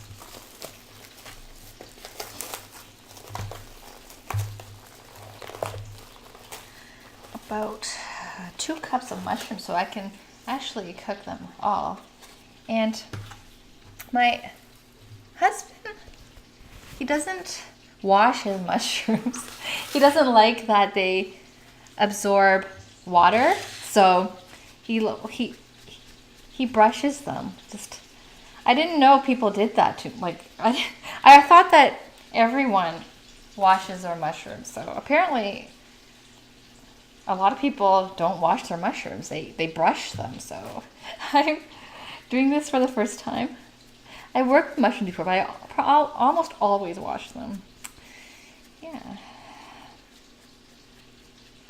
I suppose if it absorbs water from the washing or rinsing, it dilutes the flavor of the sauce. So, yeah, this is pretty dirty. That guy. Oh, wiping them is the correct way. Okay.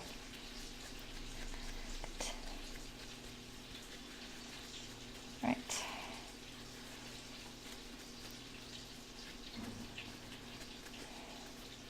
Oops. I grew up eating a lot of mushrooms that were reconstituted. They were so dry, and I had to soak them in water to hydrate them. So I guess I grew up eating mushrooms that were watery flavored, so I didn't know. Yeah.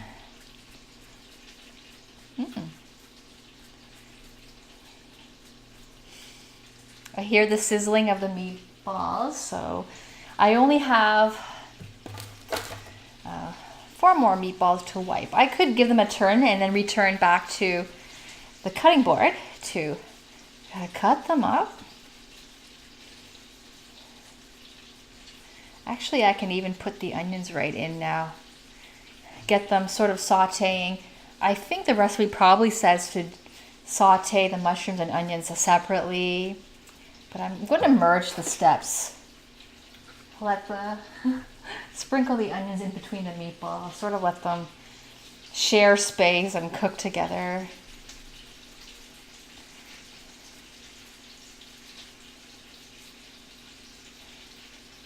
Hi, Matt Burger. It's been a while. Hope you've been doing well.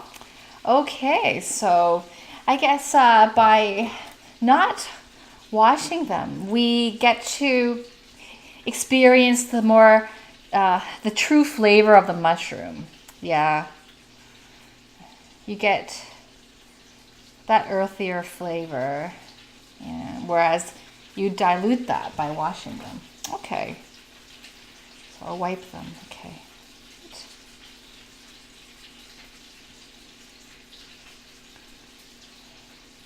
Very good. Okay. So let's go to the screen, or the stove, and give those meatballs a little bit of turning. How are the flag positions chosen? Random. Yeah.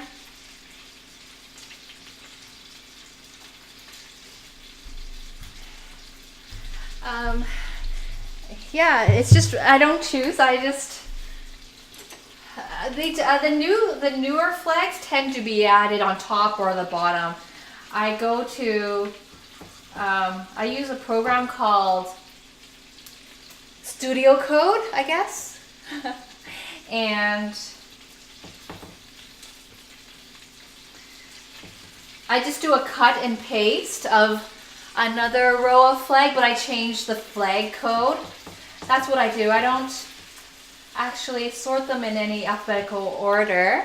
So the flags closer to the tops or bottoms tend to be the more newly added countries. And I try to balance them so that each side of the screen is like approximately the same, I guess, height. Like I got the same number of flags so that it's not uneven. Yeah, just they're looking good. They're browning very nicely. So I just had that on medium heat. They're somewhat like little hamburgers because where they are frying, they have flattened.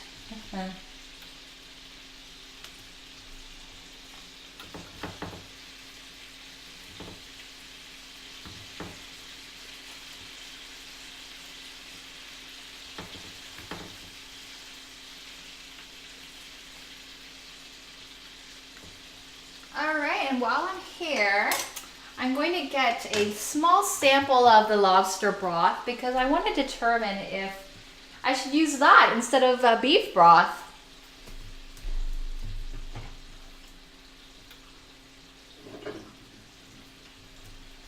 Yeah, we are going to finish the beef off in a simmering cream sauce, and that sauce calls for beef broth. But I'm gonna give this lobster. You can't see it. Yeah. Well, you know what? I can let you see it. So, whoops. Okay, almost. Didn't catch that. Okay, put that right in. I'm gonna just have them switch for a bit so you can just take a look at this beef broth. We do have to strain it heavily because we don't want little shell particles, but it's our broth. So we've got lots of, you can see that's the tail of the lobster. We've got carrot, we have Asian celery. We have sprigs of thyme somewhere. Oh, I forgot the bay leaf. Okay, let me get this little sample of soup in this bowl. I just want to see if this is a good substitute for beef broth. Then I don't have to open up that carton. Okay, we'll switch them back again because you want to look at the beef. And I'm gonna just grab a couple of bay leaves. I forgot that. Bay leaves. Now this feeling I'm not gonna find them. Bay leaves, where are you?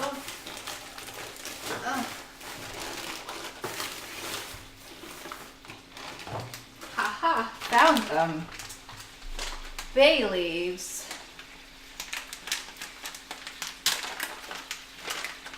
So just put a couple of them and stick them in here. All right, I can leave this in here.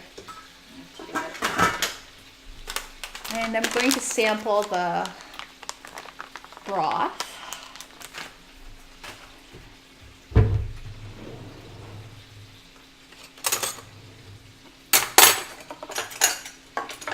I'm using an Asian soup spoon. All right.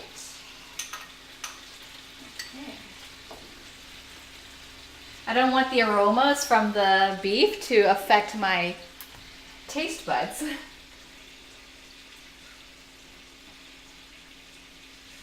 It's definitely very lobstery, very seafoody. It's very, very good. I think it would go. Yeah, I think I can use this broth in the meatball sauce. Yeah. All right. It's very pungent, very, very strong, very nice. And it came from our leftover lobster shells. Okay, so let's go back to the front. Carry the mic. I don't have a microphone. I don't have like a earpiece, so I use my hands to grab it. Okay, so I'm just going to slice them.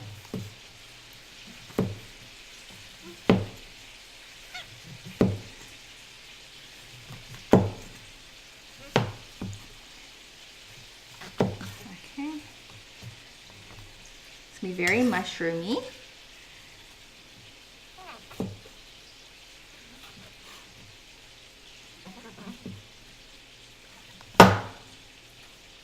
Ooh.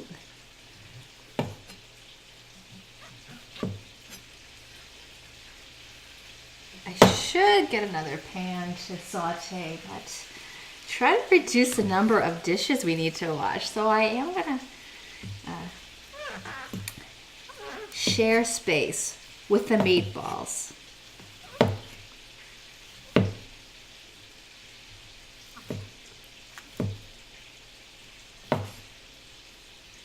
Wow, the volume increases.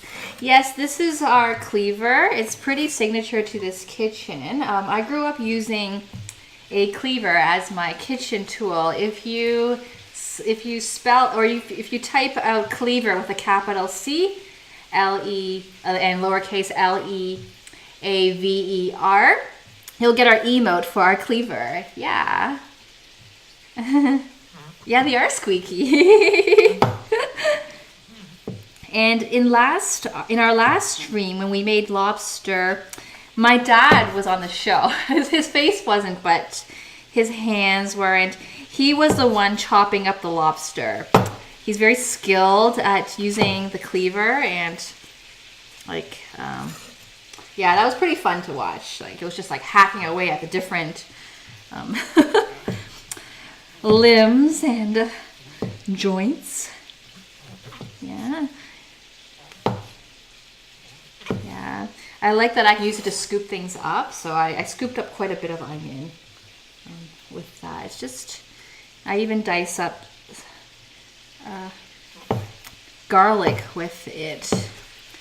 And then that way I don't need to change the tool that I'm using. I can do quite a bit with the cleaver, and same with chopsticks. Yeah.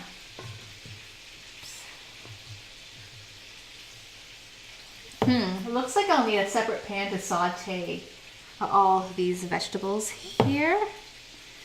I did want to share space though with the meatball. I'll see what I can do. I might put them, I might sort of squeeze the meatballs closer together. Yeah. They are squeaky. Yeah. Oh, Winston is doing really, really well. He's had a great summer in this new home. Our backyard backs onto a community park, and he gets to bark at the different neighborhood dogs that walk by. So lots of, oh, he's right here. Hey, babe. But I think he needs to, let's see if I can get him to say hi before he goes out. Hey. Hey, honey. Hey, smell my hand. Oh, okay.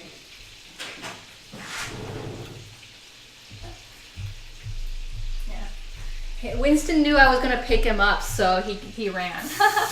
He's in the backyard right now, but he'll come back. Yeah, he usually says hello on the stream at some point. Yeah. Okay, let's switch it back to the stove top, and I'm gonna try to fit my vegetables onto the same pan to reduce the dishes we wash. Okay. I have to hand carry the mic over. Okay.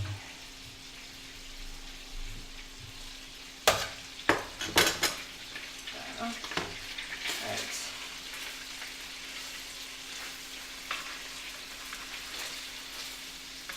So you get all this like residue. That's partly from the protein in the meat and also the egg that's used to bind the meatball.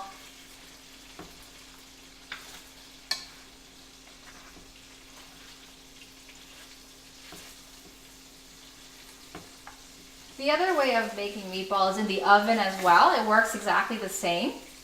But I find that when I put things in the oven, my stream is less interactive that way. So stovetop is good. Now I'm going to use this middle space for sauteing onions. I should do the onions first. I kind of have the mushrooms on top, but I will dig for the onions. I might accidentally get some mushroom in there while I'm at it. That's all right. We can add a bit more butter as well. But we'll see.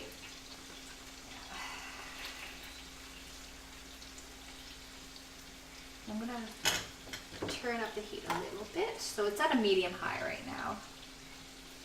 Yep, I've definitely buried the onions with the mushrooms. I can probably just saute them all at once. So yeah, everything's gonna shrink anyways. Yeah, everything's gonna shrink and gets boiled down once the sauce is added and simmering. Okay.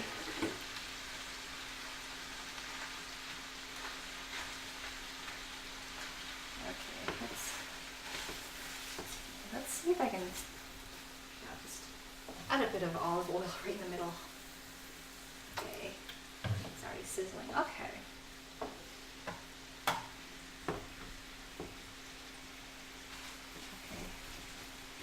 Oh, I didn't cut this one. Okay. All right. I'm just gonna leave that there. Lower the heat to a medium low since I'm not watching. And we're gonna head back to the front and whip up the sauce.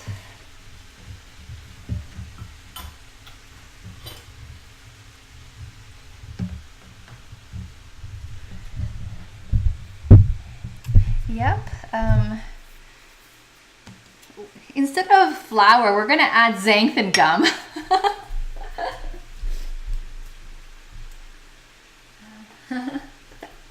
Yeah, because that's the ketone version. Use xanthan gum. That mystery ingredient that you read on labels of salad dressing and different sauces.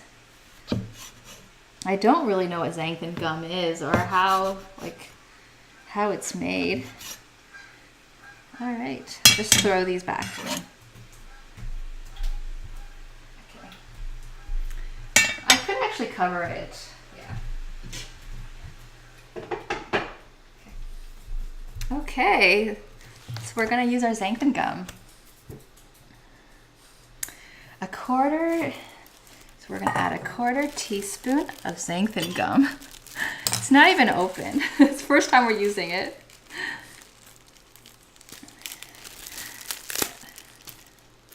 Normally when I thicken sauces, I use cornstarch and only about a tablespoon of cornstarch, but even that is considered too much carbs for my husband. So we're gonna try the xanthan gum. So a 1/4 teaspoon. All right. Yeah, it doesn't smell like anything. I don't know how it's made. I think it's some science experiment in a cooking lab. I don't know if it's even natural. How do you spell it? Xantham.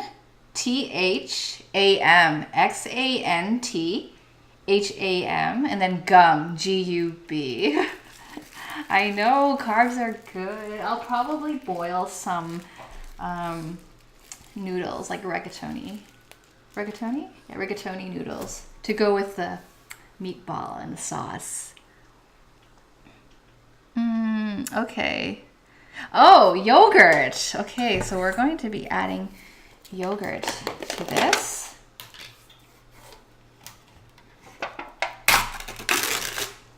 We're adding... I can't read my own writing. Oh, because I put down sour cream, and my husband doesn't eat sour cream, so I'm replacing it with yogurt. 3/4 cups. Okay, so 3/4 cups. So this is a quarter. I'll just do 3 of these. And I'm just going to approximate it. Okay, plop. I want to make yogurt popsicles with this. Yeah. 3/4. That's so wow. It's going to be pretty creamy. It'll be good.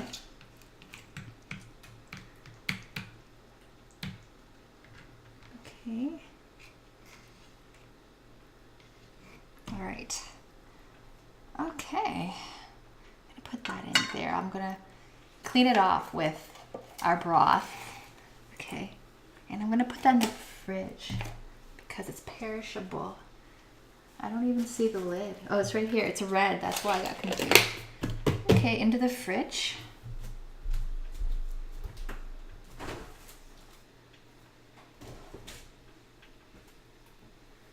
Okay.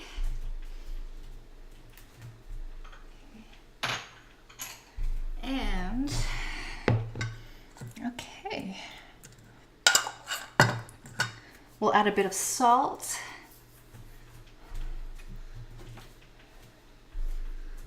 Okay. Salt and pepper. Then we're going to go back to the stove top.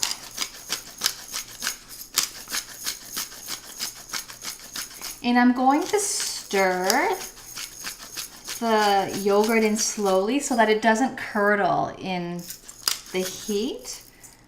Yogurt is a milk product, and when it's exposed to a sudden temperature difference, it starts to separate from the rest of the liquid, or separate from the whey. And we're going to temper, we're going to slowly mix it in. And salt, I'm just going to do like a little bit of salt, half a teaspoon. I might even be able to skip the salt because we have the lobster. So we're going to add lobster broth to our sauce. Okay, all right. So we're going to go back to the stove area and check on the onions and the mushroom. Yeah, okay. Xanthan gum is a natural product. And what does it come from?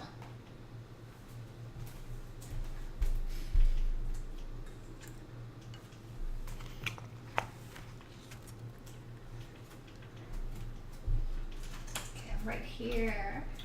I got my cup measure and my half cup measure. And bringing over my mic. Okay.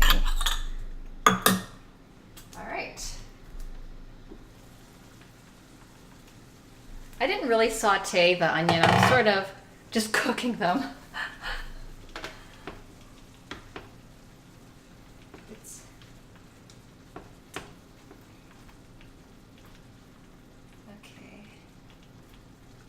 Okay, so let's add our 1.5 cup of lobster broth. Okay,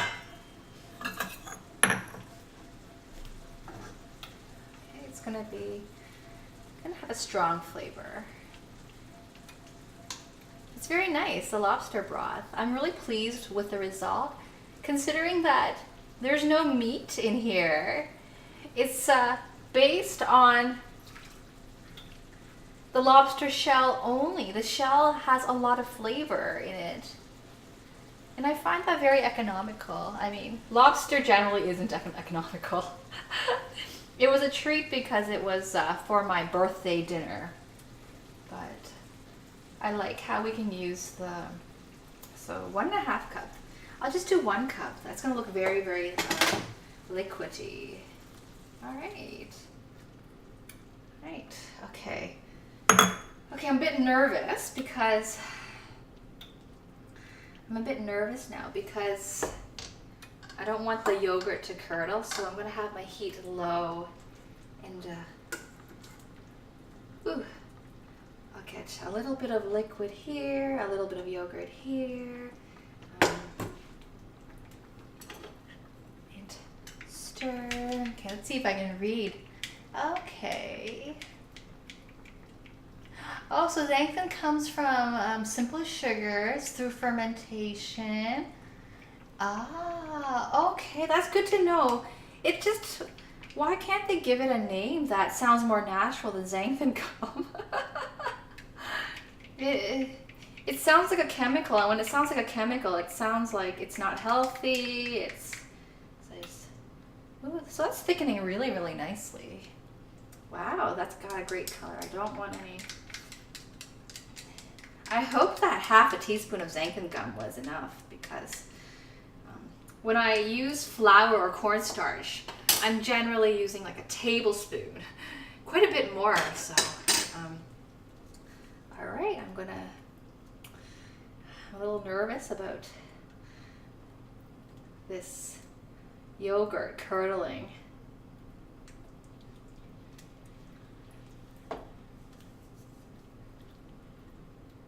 And we've got xanthan gum in here too. Okay, maybe I'll mix that in a bit better.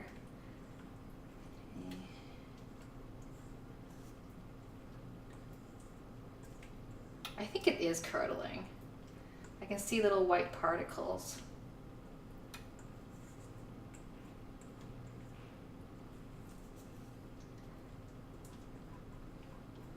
The xanthan gum is actually sticking to the pan. You can't see very clearly in the webcam probably, but it's dried powder.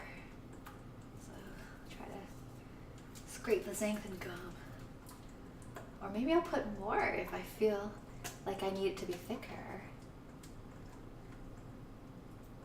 All right, it's going right in.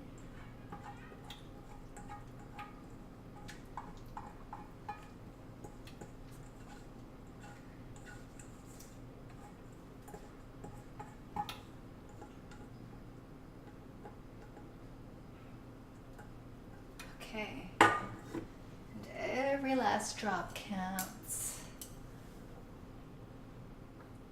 Oh, we're going to make a bowl of noodle soup with the broth, and we're going to add other ingredients too in it as well. Yeah, so we're going to work on that next. Yeah, so let me just stir this up. I'd love to see it thicken. Okay.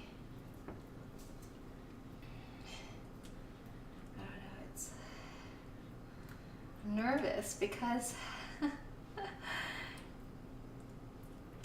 don't want the yogurt to curdle. It looks like it's pretty curdly. Okay. It's not a very smooth looking sauce with all the lumps. But it's the taste that counts. Okay, I'm gonna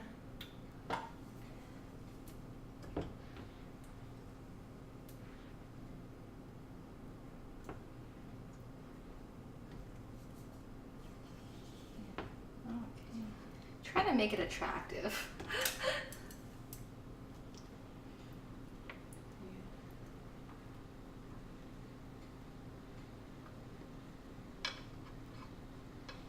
And it's supposed to simmer for 20 minutes. It smells very good. Yeah.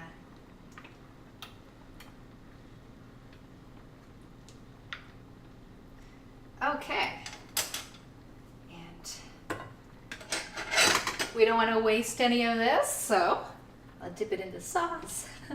Give it a little stir.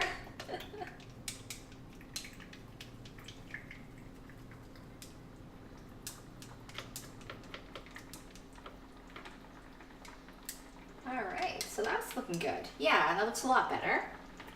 We have some more yogurt here. Okay, all right.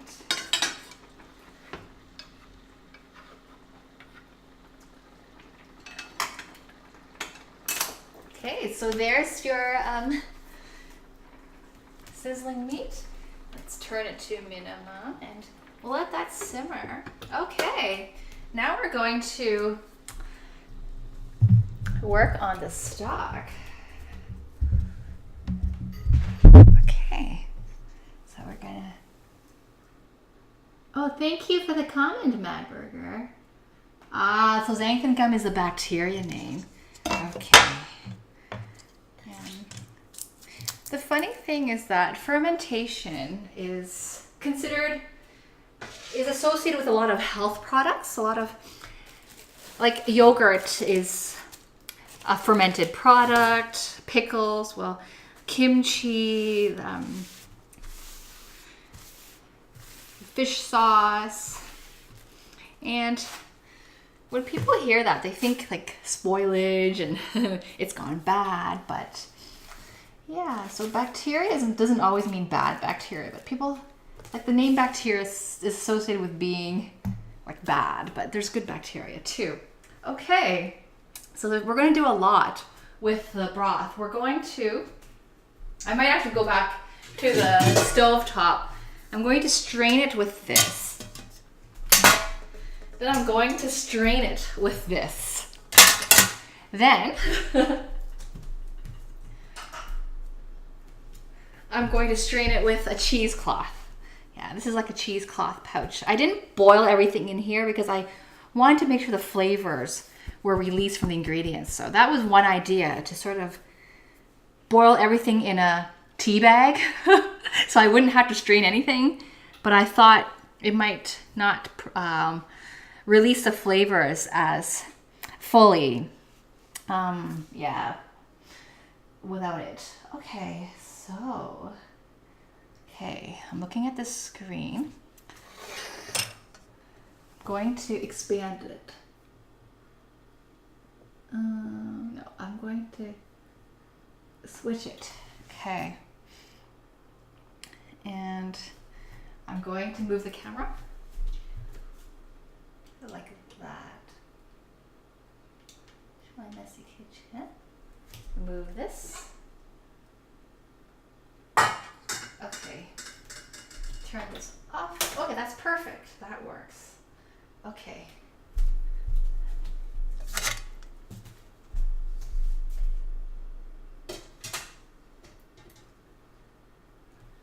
Okay. I'm going to actually maybe that. Move the mic.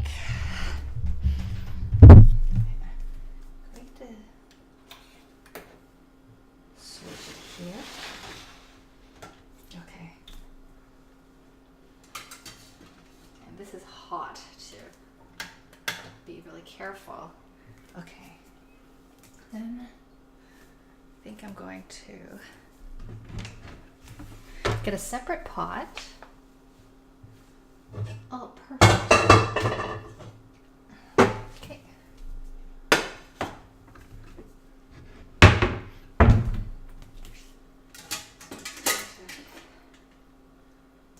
This might not be strong.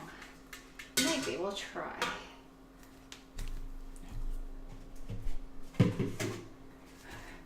We're gonna put the shells and stuff in here, this bin. Okay, so this isn't hot over here. Okay, all right. I think the screen is like that so you can see better. Okay, let's do this. So,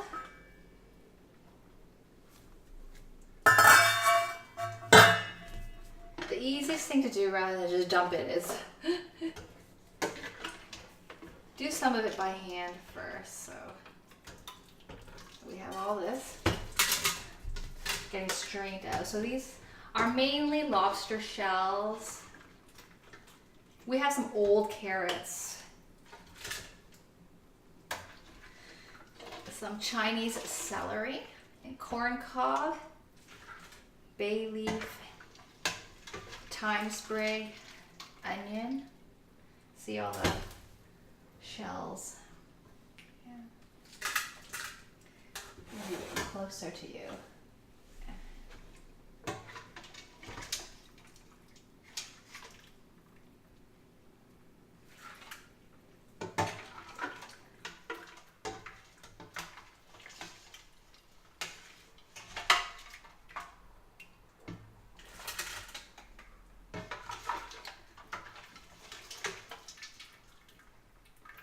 You can see the lobster claws.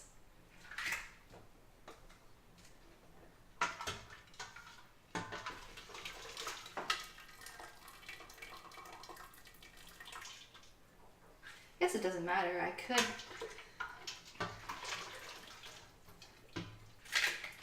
that's a lot of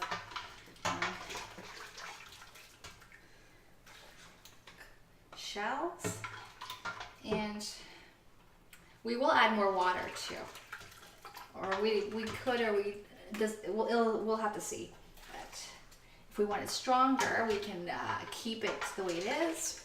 If we want it weaker, we can add more water.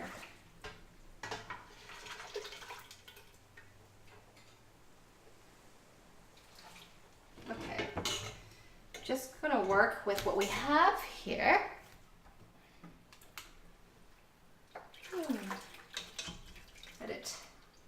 Yep, okay, that's good.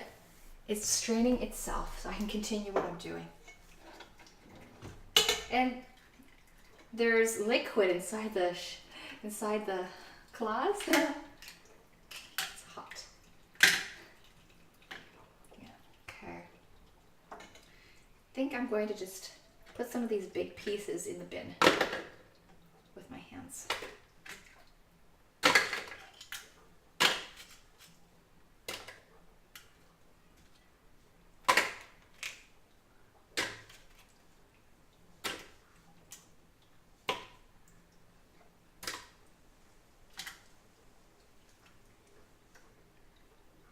Okay.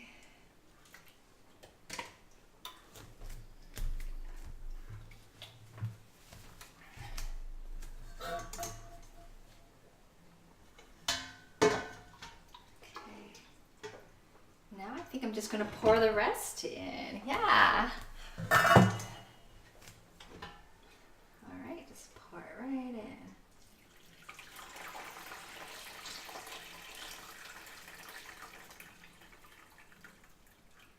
And we have some shells in here too, which I can just put in the compost.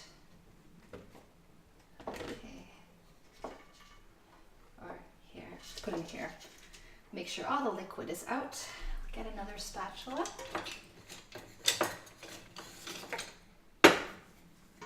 It's heavy holding this with one hand. Okay. All right, and I'll give this a rinse so I don't get any particles lingering. Right, so that's straining.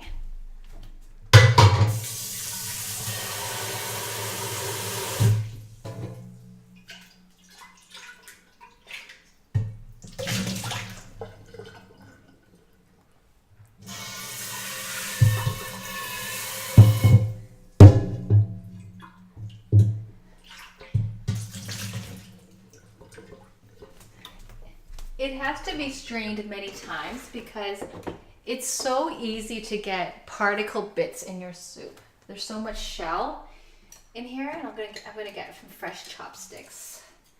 I wonder if it's a hot. No, it's not. I'm just sort of. Oh, I can. Yeah, put the cob in here. Yeah.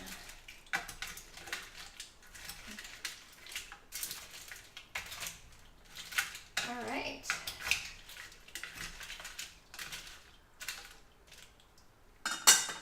We can put this, shake it. Hello, Nunes Benjamin, how's it going?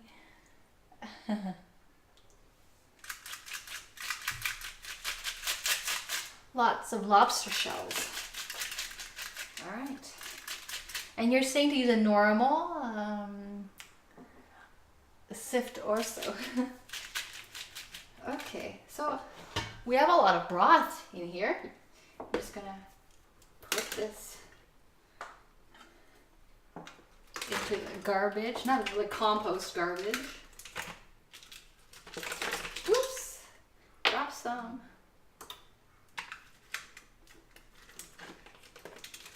I don't want it to drop back into the soup. We're not ready yet. We still need to use a cheesecloth. There's still little bits that are in there because some of the holes are quite big. Wow, that's pretty full.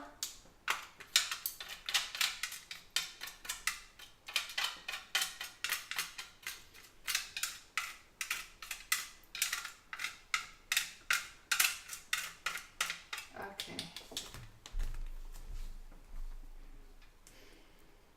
Okay. Wow, that's quite a bit.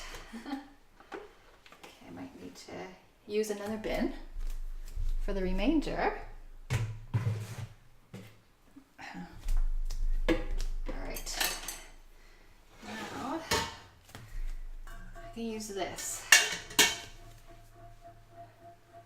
Okay, this is going to be heavy for me.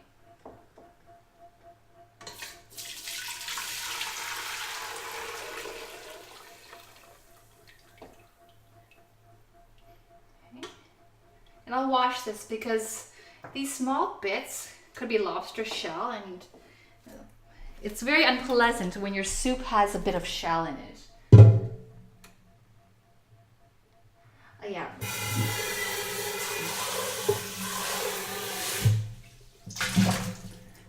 Yep, we're going to use a cheesecloth now.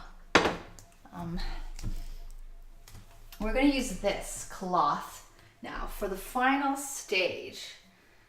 So I think, okay, I'm going to just try to dump this out.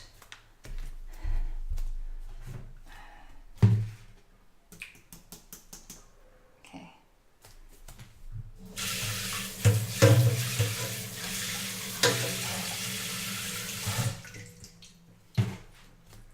Okay. So we're going to use that cloth. It's a cheesecloth. I guess I can only lay it flat like that.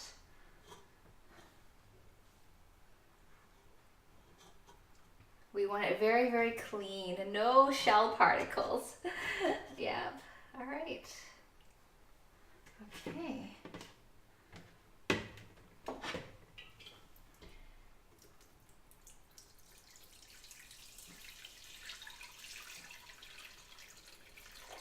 Let it go through.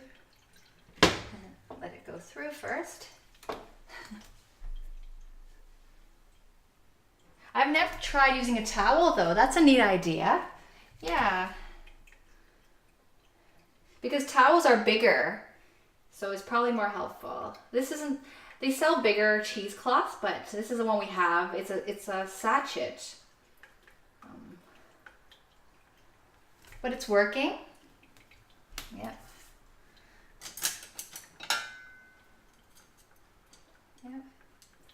Yeah, it was just working, slowly dripping out. A bit more.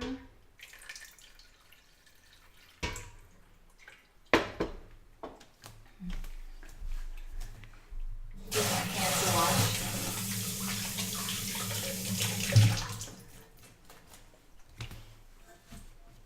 Maybe we can just let that drip out and we can come back and forth between the stovetop and the front, and I'll work on the toppings that go in the broth. So yeah, and then we don't have to stare at that because it's not interesting. Okay, so let's move it back. Yep, and I'm going to give this cutting board a little rinse.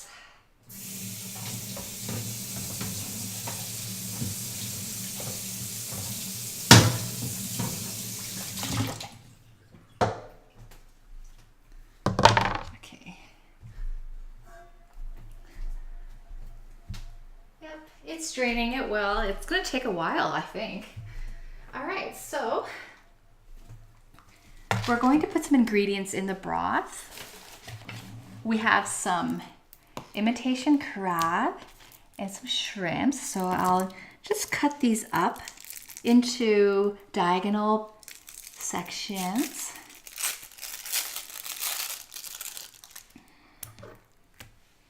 Okay. I'll give this a rinse too.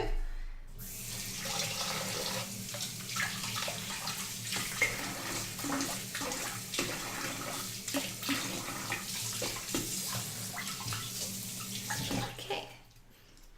It's very wet around here. Okay. All right. And I'm just going to do a bias cut. So imitation crab is actually pollock fish. Yeah.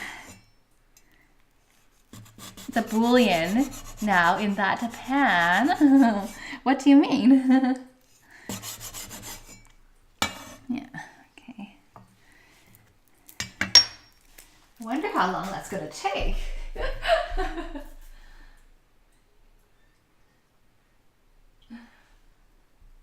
Well, I can't rush it because I have to make sure every particle is straight. The soup might look clear. Oh yes, it's just a bouillon. Yeah, it's just a clear soup. Yeah. Yep, we're just making a stock, just the flavor, but we're adding things to it now. Yeah, we're adding the crab, we're adding shrimp. We're gonna add some of this celery leaf. And some tofu. Yeah.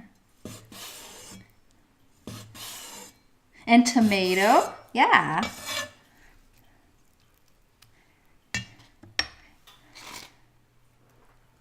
Yeah. What else? Oh, and we're adding a corn. Yeah. And noodles. Yeah, noodles. Okay, so these are already cooked shrimp. We don't have to add them right away. We can add them before we serve. Yeah, so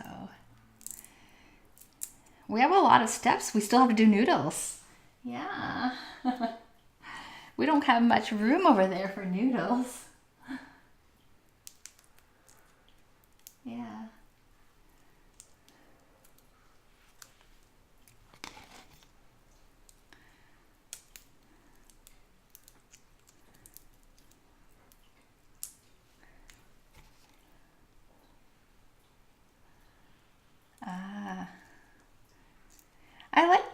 I like bouillon. I do.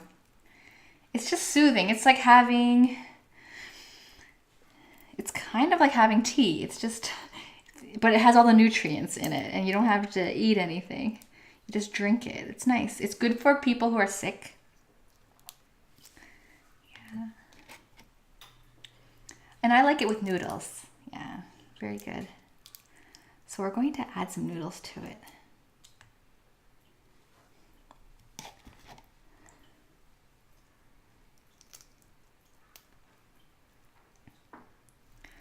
It's still going. It's gonna take a while. Soup, yeah, food for sick people, yeah. Ooh, these shells are actually good too for the, but it's okay, it's very little, and we use the lobster, so that works fine. Okay, wash my hands. That's taking kind of long. I'm gonna check. Why is it there?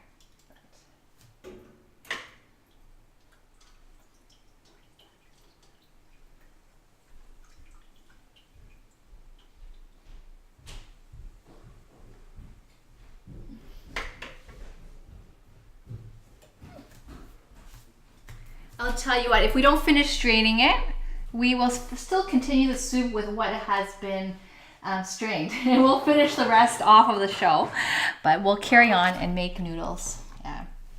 Okay, we've got this Asian celery.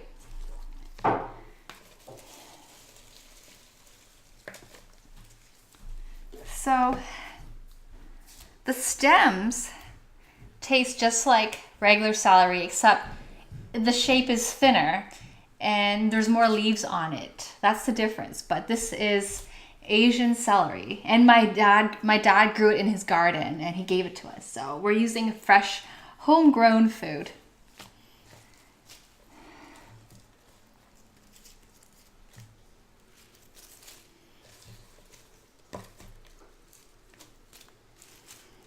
Okay, that's quite a bit. So I'm going to, yeah, okay.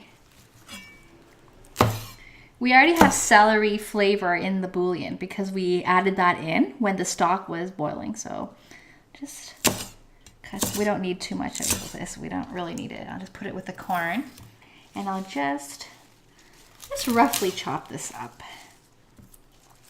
It's more like a topping. We don't need to cook it together. Okay.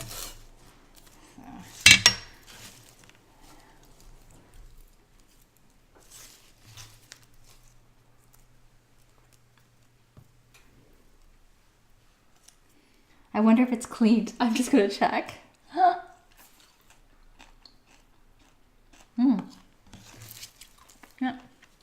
Okay. World-class soup. Ooh. Okay. It's slightly more bitter than parsley, so I'm not gonna put too much. I know my husband might find it too bitter. Okay.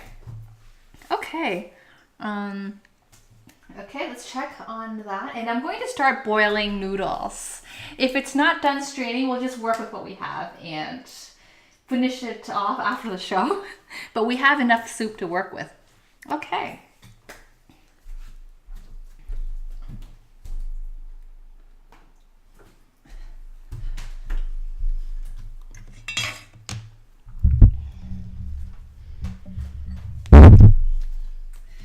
We're almost here. Just a little bit. I'm gonna squeeze this with my hand, I think. I have to wash my hands again. Yeah, okay, that's good. Okay. So we have a lot of soup here, and we'll work with that for today's show. We'll strain the rest of that after the show.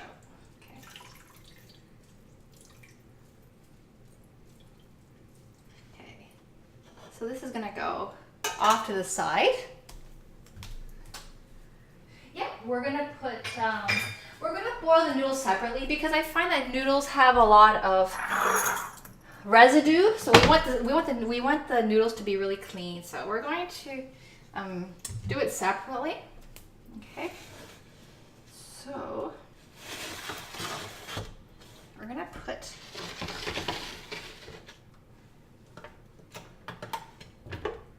Okay, so here's our meatball. It looks really, really good. All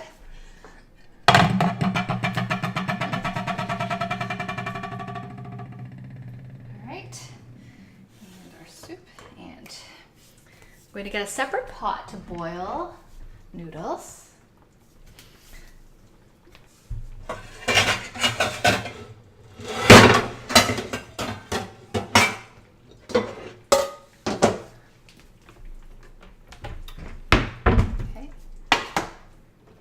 Have some boiling water in the kettle. It might be a little bit cooled down, but I'll just use that.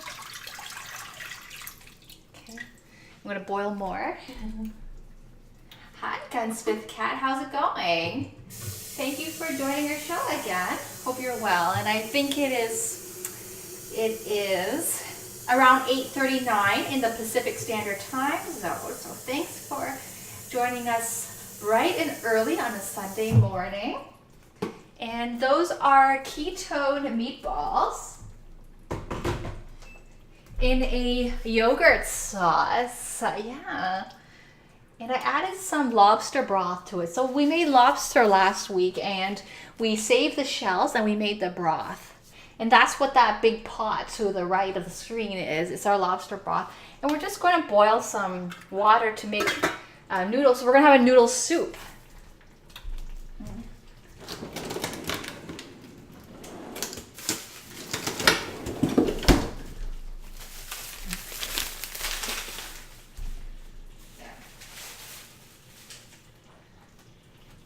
we're going to add, I guess I don't need this anymore. That was for the shells.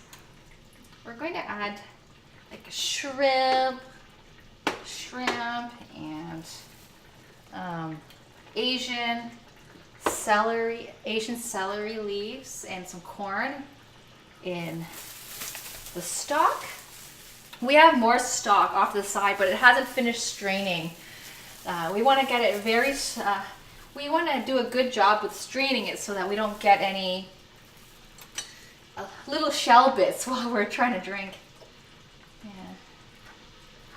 It's got a lot of sauce.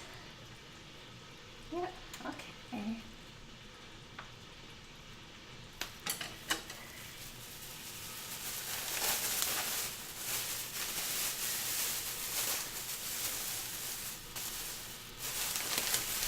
So we're just letting the water boil. I'm cooking 2 types of noodle. I'm cooking a sweet potato noodle. This is used in a lot of Korean dishes.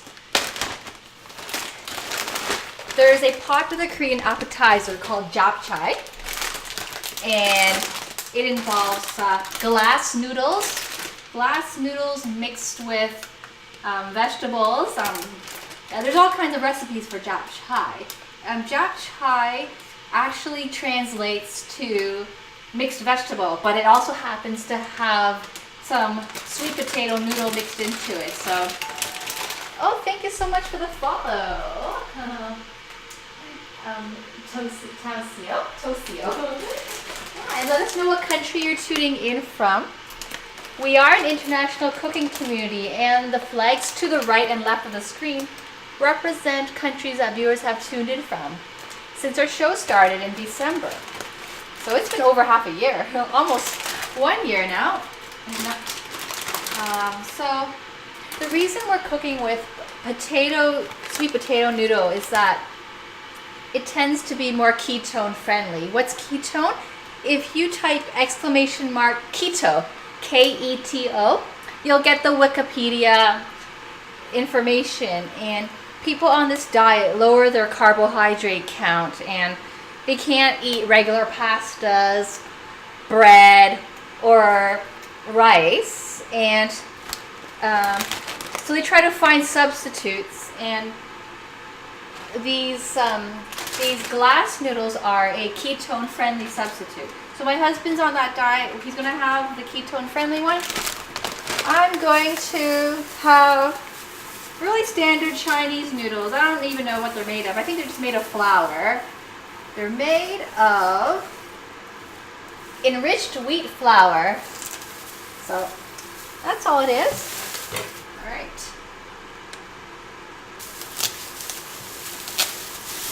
So we have some water boiling here. We have more water too on the kettle. And we're going to add a bit of glass noodles. Oh, you're from Barbados. Wonderful. And what are some favorite cuisines from your home country that you and your family like to enjoy? Yeah. I don't think I've tried Barbados food specifically. Where we're casting from. So I'm in the Greater Toronto area of Ontario, Canada, which I'm in a city called Markham, and Markham is north of Scarborough, and Scarborough has a very, very strong Caribbean community.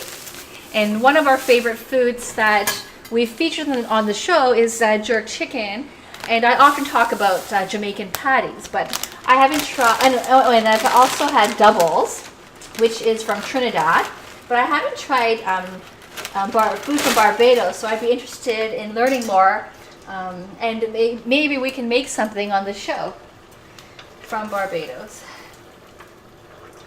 Okay. So you can't see too well, but I just put in the glass noodles. They don't take too long to cook. Yeah, and I'm going to put some Chinese noodles in. These are just made out of wheat flour, just almost like Italian pasta. I just put it in, and I have a pot of boiling water, so I'll grab that.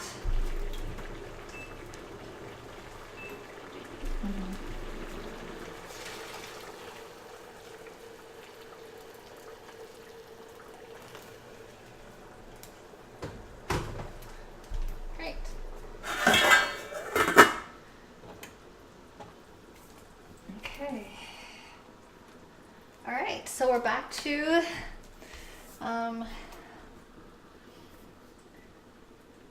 yeah, I think we're almost we're almost ready to plate after the noodles are done.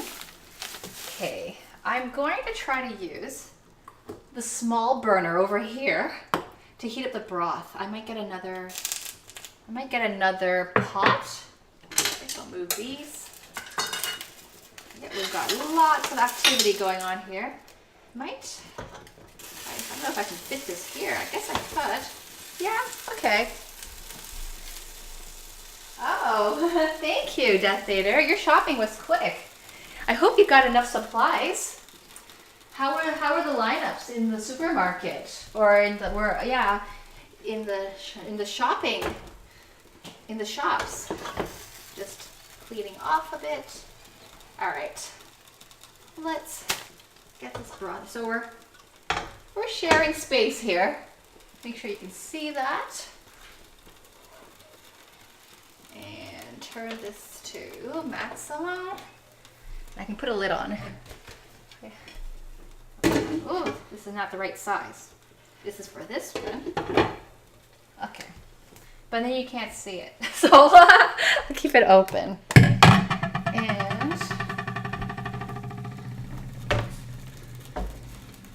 let me get another.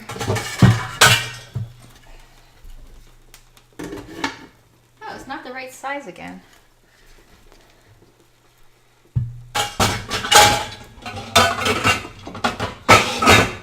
All right, I think we have a winner. Okay. I might. This is really cooked, so I'm going to switch it. Woo. Okay. I think we can actually turn this off. Okay, so that's better. This is a bigger stove. Okay. And we're gonna have someone say hi to you. We have a little bit of a break because the noodles aren't cooked yet. So we're gonna switch the camera and have our friends say hi to everyone.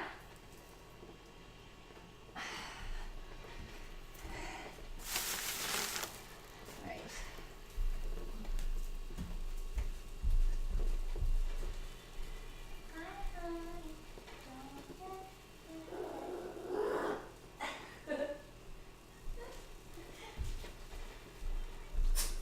Hi.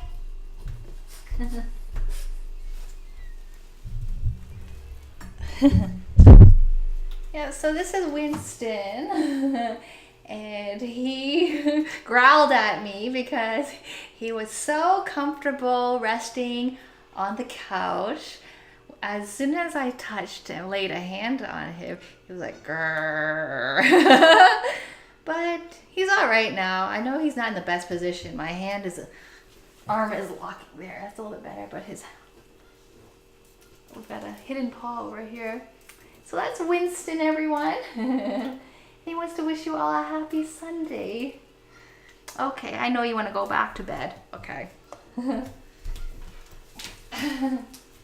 gonna wash my hands.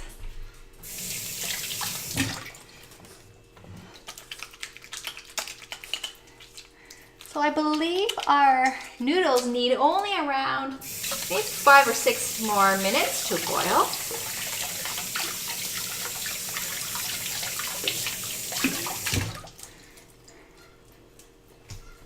I'm going to cut up our tofu. It's a very big pot for the stock.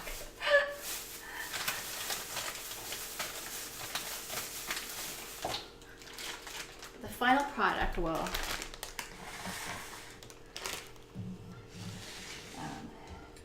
be presented better. We've got our tofu. These are fried tofu squares. Yeah. I bought them like this in the supermarket. I wanted to buy other ones, like the plain tofu, because those soak up the flavors really nicely. But we didn't go to an Asian supermarket yesterday, and I knew we had these in our freezer, so I just thought we'll use this instead. And I might be loud because the mic is right beside me. Usually it's in the front. And by opening it up, it helps to soak up the broth. So I'm just cutting them at a diagonal. Gives it a kind of a nice shape. I can hear Winston snoring now. He's back to sleep. All right. Okay.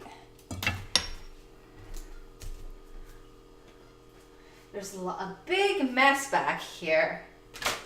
All right, I'm gonna switch the camera.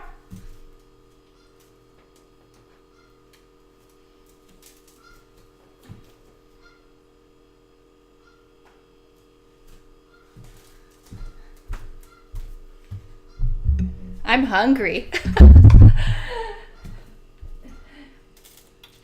The stream starts at 9, but I eat a small breakfast at around 7, and then I do a lot of cleaning and set up for the stream. So I'm gonna put the tofu just right in here, and it's almost at a rolling boil, not quite.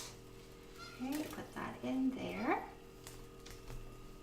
Tofu, and I have to think about how we're going to plate. I want to use a clear bowl so that you can see better on camera. Yeah. We have our signature cake plate going on the camera. This one. We'll need a clear bowl.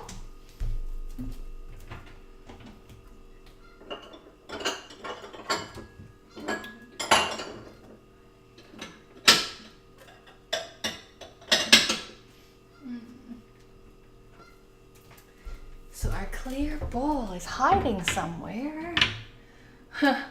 We've got a huge clear bowl. Okay, I'm just gonna take another peek to see where it could be, that clear bowl. Hiding in here. Oops.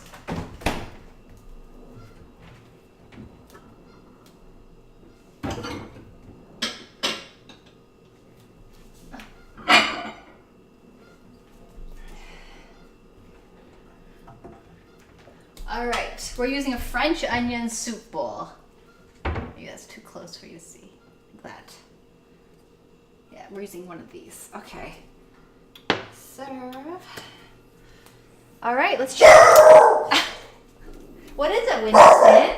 I'm gonna let him bark out with that thing.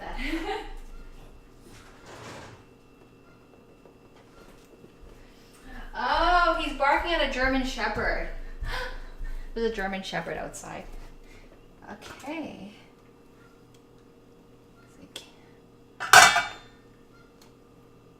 All right. So I think our noodles are ready.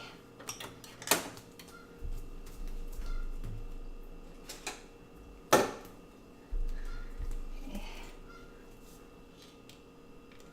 I'll give you a view of the noodles. Right. You can't see too well. It's pretty steamy over there. Okay.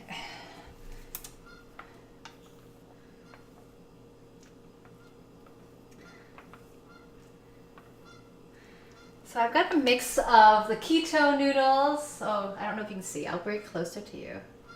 Oops. Okay. Open up this up. Put on top. There. Turn down the heat. I've got to mix two types of noodles. I've got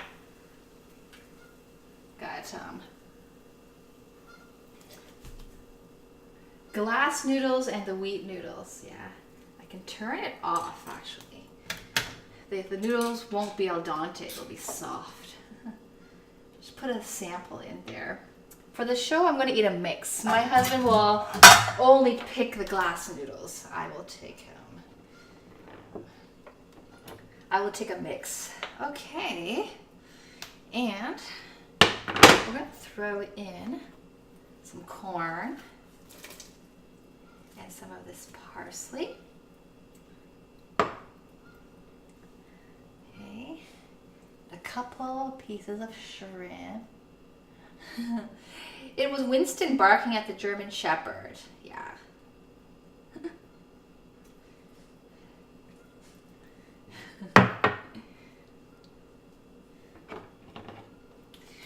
Because our backyard is right on a community park, we see a lot of neighbors, so which is good. It's good for him to have things to bark at, so he's not bored. Yeah, so we've got our noodles here. Woo! It's a mix of glass noodles and wheat noodles, but I can have both. My husband will pick. Maybe I'll take some glass noodles out for him.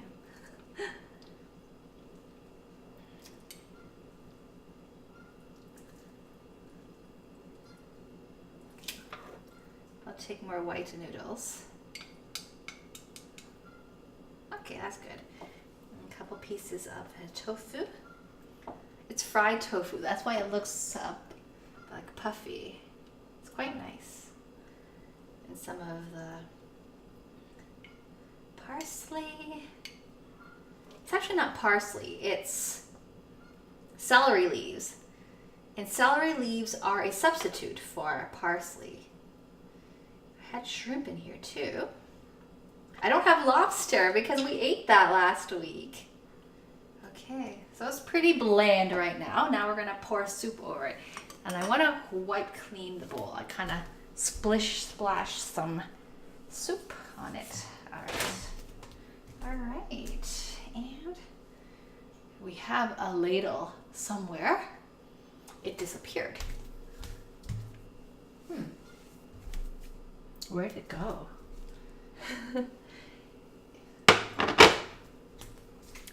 Aha, back here, okay. Oh, and there's corn in here too that I threw in, so make sure to pick some of that up, and I'll just, yep, there's corn there. Right, so here is our broth. So I'll bring that to the front. And we're going to serve our meatballs.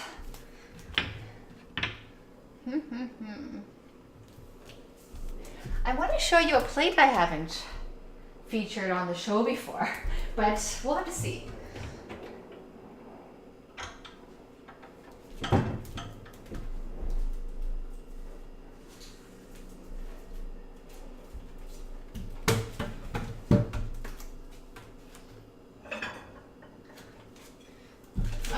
We've got this new plate. It's not new, but we haven't used it on the show. And I actually don't think I've ever used it, ever. It's just sort of there. Okay, so we're done with this, for the show at least. We're gonna share this after the show with my family, but so we could do a switcheroo here. Ooh, that's heavy. Ooh. Ooh, that is heavy. I need 2 hands. Oh, okay. That. All right. And we can get some meatballs. Okay. And we do have to add some. We do have to top it with parsley because the color's kind of bland. We need some color.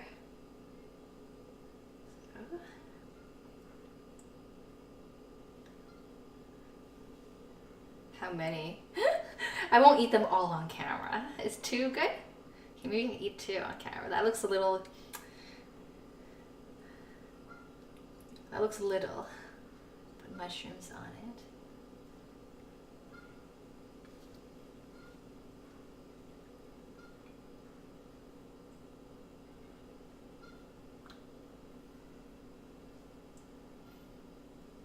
I like mushrooms. It's good. This recipe calls for 2 cups of mushroom.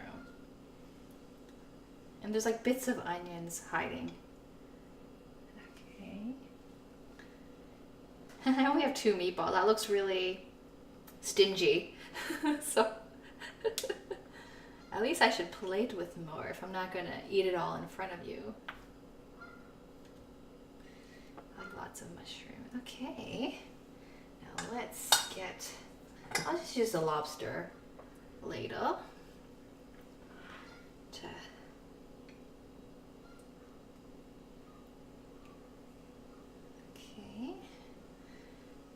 good.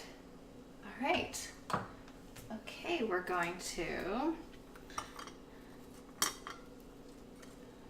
top it with some of this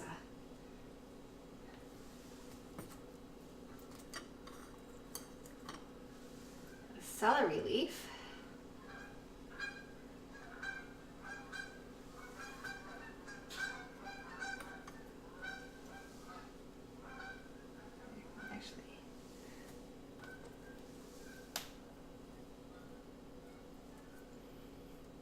It's pretty random. I'm not doing any design here. All right. Okay, and we're taking it to the front. I'll switch the camera.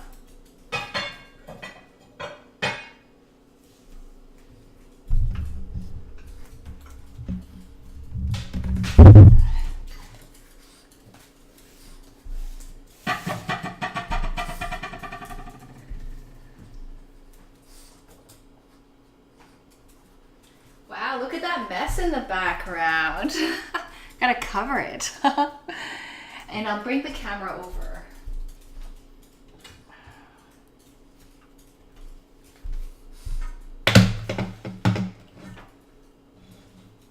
Oh, is it maybe like that? And it's not really, it doesn't really zoom. It's sort of, it's kind of crooked. Yep. All right, and let's get some black pepper over top everything. Thank you, Elmira. And I'll take my close-up picture. And Winston's around here, so he'll probably be around before we end the stream. Okay, so taking a photo before I eat it. And I should take a photo of the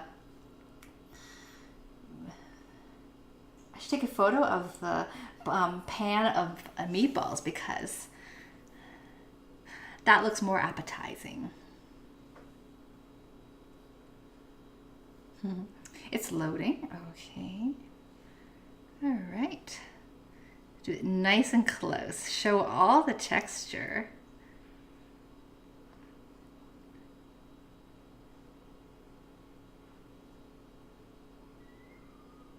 Okay. And the soup, the broth with the noodles.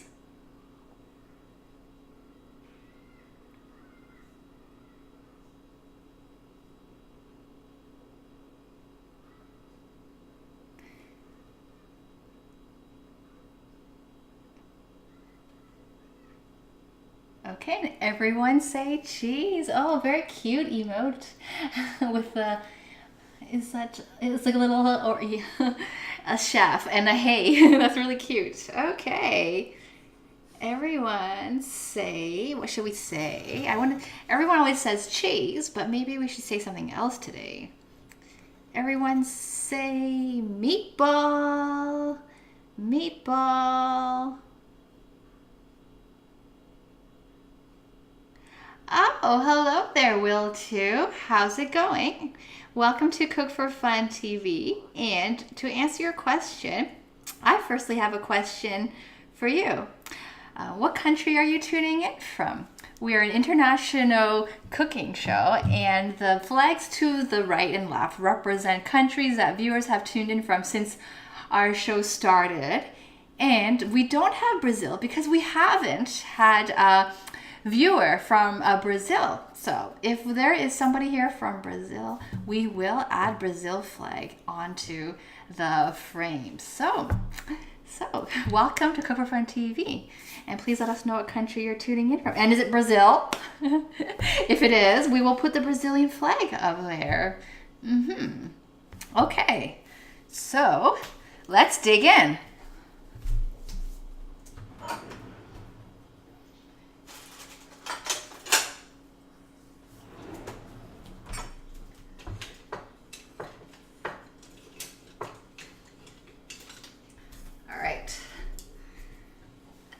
Okay, so what should I try first? the meatball or the soup? I'm really hungry. I could eat either one. I'm gonna try the soup. I feel like soup is appetizer, although meatballs are appetizers too. Okay, let's do the soup because it's more light. So just try the broth and I'll describe it to you. Okay. Okay.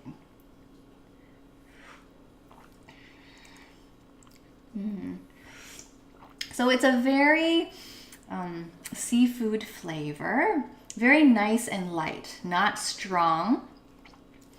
It kind of tastes like shrimp, but it's lobster. And there isn't a huge difference between, I think, the taste of lobster broth and shrimp juice. Just imagine when you're eating a shrimp and you're licking your fingers, that juice you get from the shrimp.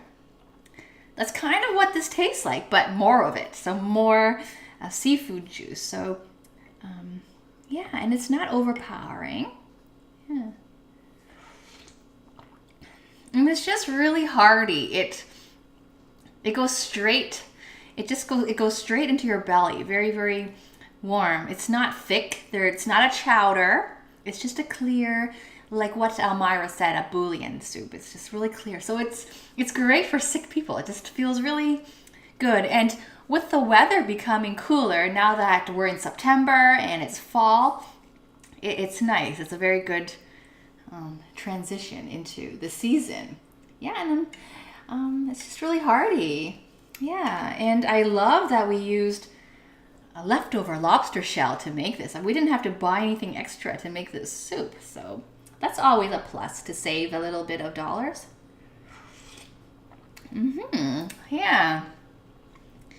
I did mention I added approximately 1 can of Caesar drink. So in Canada, that's a Canadian drink called Caesar. It's an alcoholic drink, and it is basically like a Bloody Mary. If you're familiar with the drink Bloody Mary, a Canadian Caesar is made from tomato juice, clam broth, and vodka. Yeah. So I added a bit of that because of the clam broth and the tomato. It goes really nice with the lobster broth and the vodka. I can't taste it in the soup, to be honest. Thank you, Will, too. We shall add your flag after the stream. So continue watching our channel and you'll see your flag in the next show. And also, we do take viewers' requests. Let us know if there are foods that you would like us to feature on the show. We actually do normally feature viewers' requests. I think the latest one, not too long ago, was curry puffs from Singapore. We have had fresh pasta, bow tie pasta, linguine. We've had pies. We've had meatballs before. We had Swedish meatballs before. So we do enjoy viewers' requests, and we learn so much because we're an international community. We have fun sharing the different types of foods that we enjoy and learn new things. We also share cooking techniques. Like you, earlier in the stream, you would have seen that I used a Chinese cleaver to prepare all of this, but none of this food is Chinese food. But you can do that. You can use something from that you're comfortable with, and cook in the way that works for you. Hello, Jenny. How's it going? Yeah, it's been a while. I seldom see you. I know you see my vodcast, but I'm actually live. So I'm live, so it's nice to see you.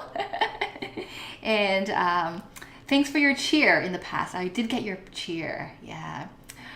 Okay, you have a request for a fruit bowl. Okay, and is this the fruit bowl with the gelatin, or is this something different? Yeah. I've got gelatin powder here. I also have agar-agar, which is also a gelatin substitute. Okay, I've been doing this slowly. I'll take this bite now with noodles. It'll just be really warm and hearty. Mm-hmm.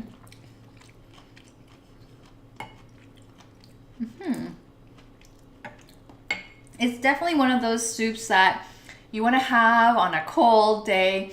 Yeah, it's not super cold, but it's just nice. Like, I generally feel colder though. There's no sunshine right now.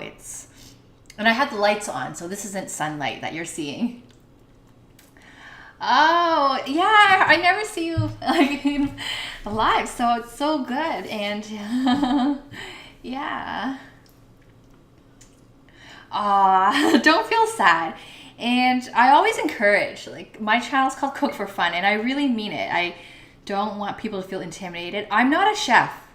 I'm not trained in culinary school. I just like to cook. And I like to try cooking new things. And so I'm constantly experimenting. I take viewers' requests. I try cooking foods that I've never done before for the first time. And I do it in front of you. And we have fun. I make mistakes here and there. That's all right. That's just part of the process. Yeah, and I see the screen is a little bit weird, so I'll go like that so that I can't zoom, but at least I'll center the plate in the frame better. Oh, okay. I will take a look at your food-related link. Yeah. So is that the fruit bowl? Yeah. So. Feel free to cook along, but don't be intimidated. It's for my husband, but you also need to cook too. So it's almost dinner time for you. Yeah, or pretty much it is dinner time for you, Elmira. Yeah. The broth is very addictive. It is. The lobster has a lot of flavor in it. There's just like a nice light seafood flavor, and I didn't add any salt, so that's actually that's pretty much considered a cooking no-no. Like, you always have to add salt, but lobster and seafood in general that's in salt water, it's very salty, so you don't need extra salt. It's got enough flavor. That's probably why seafood is tasty, because it's already naturally flavored from the water that it's been living in. Yeah.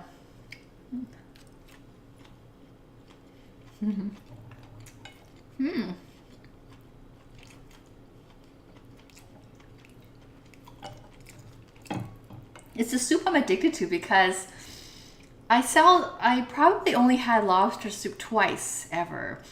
My parents normally don't save the shell and cook soup out of it. It's the second time I've ever done it. So, yeah, I'm glad I did. So this is lobster shell from last week when we had our lobster birthday dinner. That was fun. Yeah, to show a lobster on the stream. And then my dad was on the show cutting up the lobster. That was fun. Okay, it's meatball time. Okay, so these are pure beef meatball. Yeah. It's not a viewer's request, just kind of random because we went shopping and this beef, $2.77, was on special. So, and we bought a pack of it for around $10, maybe $9 American. And it contained just over 3 pounds. So, yeah. I only used 1/3 of the pack for this today's show. Okay, we're gonna bite into it. Okay, maybe I'll keep you in suspense. I'll eat the mushroom first. Yum. These are cremini mushrooms, but you can just use any mushroom. White mushroom. Yeah.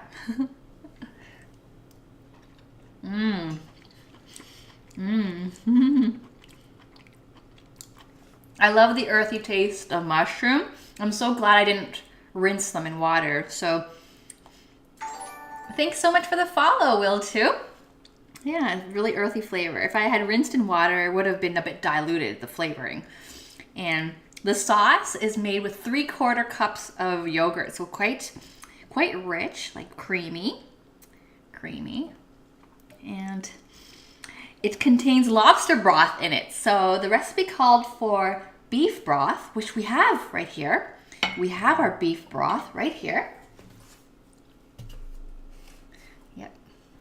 beef broth, but we already had a broth that was cooking, so why not use it? And I thought it tastes good, and it won't, and it will be fine to add it to this sauce. So we went ahead, and on this show, we're quite okay with substitution. We think about the flavors, whether they work together, and we go ahead because I understand that in different countries, different products are available. So the recipe said to use parsley. This is not parsley. This is actually Chinese celery. And so the leaves of celery are a substitute for parsley. But this is not Western celery. It's Asian celery. So I'm pretty much, to me, it's the same difference. And I'm going to go ahead and use it. Some recipes for this noodle soup might say to use ramen noodle, but I went ahead and I used the glass noodles that are made of sweet potato because my husband can't have flour-based noodles. And then I have the flour-based noodles, which I didn't even look for ramen. I just grabbed the noodles that I had in my cupboard. So we think that substitution is fine. It's just practical. It's economical. You don't have to stop your cooking and go run out and buy the ingredient. See what you have, and it might work. And you can make your own version of the same dish. So the mushrooms are really good. Okay, time to eat the meatball. I haven't even bitten into this meatball.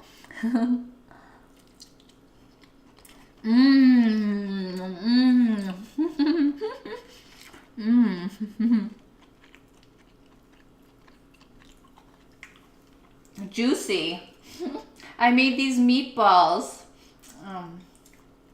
quite big so that they'd be juicy inside, and they are. And meatballs are always nice, and my secret ingredient was chicken bouillon powder just to give it a bit of extra flavor.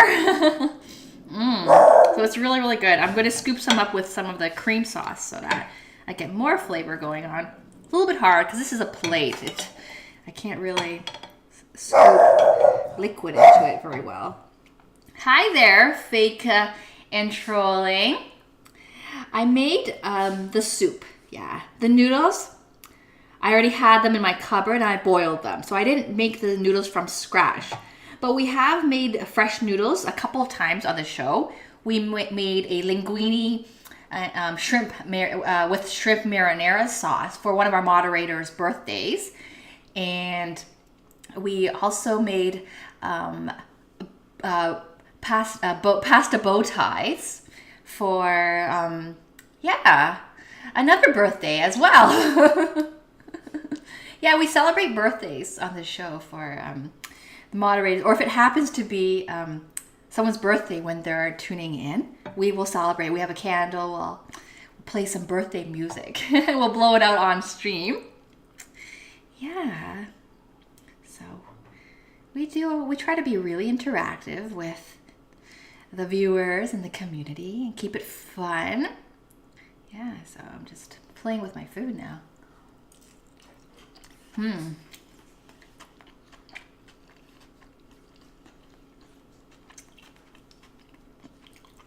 It's very nice and it was easy to make.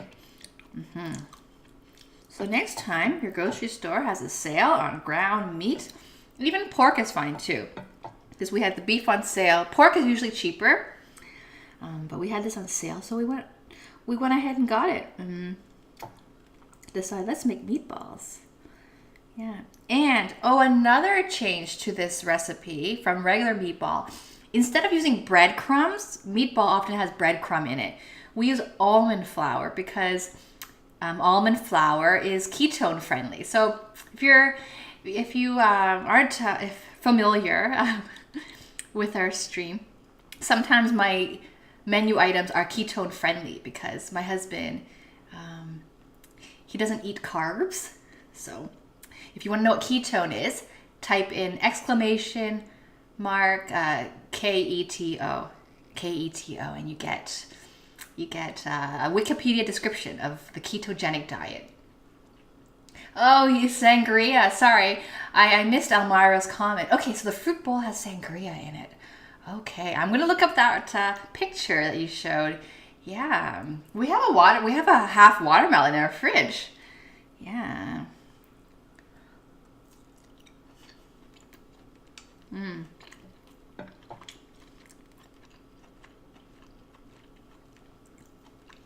And I'll have Winston say goodbye before we sign out.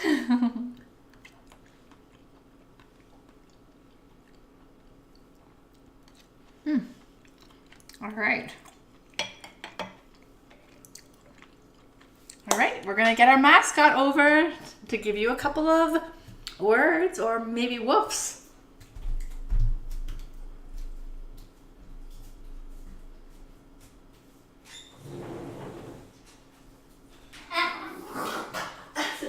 He growled.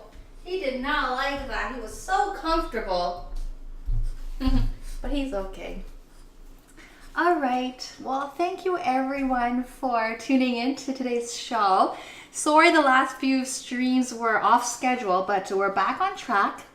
Sunday mornings, 9 a.m. Eastern Standard Time Zone. Keep your viewers' requests coming if you have any. So we have a request for a fruit bowl. And also interact with us on social media. Hit !social, and add us on Twitter and Facebook. You'll see photos of the food we cooked for today's show and updates on some random updates on foods that we cook in this kitchen as well. What else? There was something on my mind. And thank you to our new viewers for tuning in. We're going to add your flag. We're going to add Brazil. Jenny, it's so nice to finally get to interact with you live because I've seen that you've been active on my vodcast, but it's good to finally, see you in the chat room, and a lot of returning viewers. Thanks so much. And our mods online, thanks for helping to keep our channel a peaceful and welcoming community to our friends from near and afar. And with that, I'm going to bid you a wonderful Sunday and a good night if you're in a different time zone, or good morning, and a lovely rest of the week. So until next time, stay in touch, and I'll see you next week. Bye for now. Bye. Woof, woof, woof, woof. Oh, thank you. Yes, happy Labor Day. Yes. Yes. Good thing you stocked up. Ciao.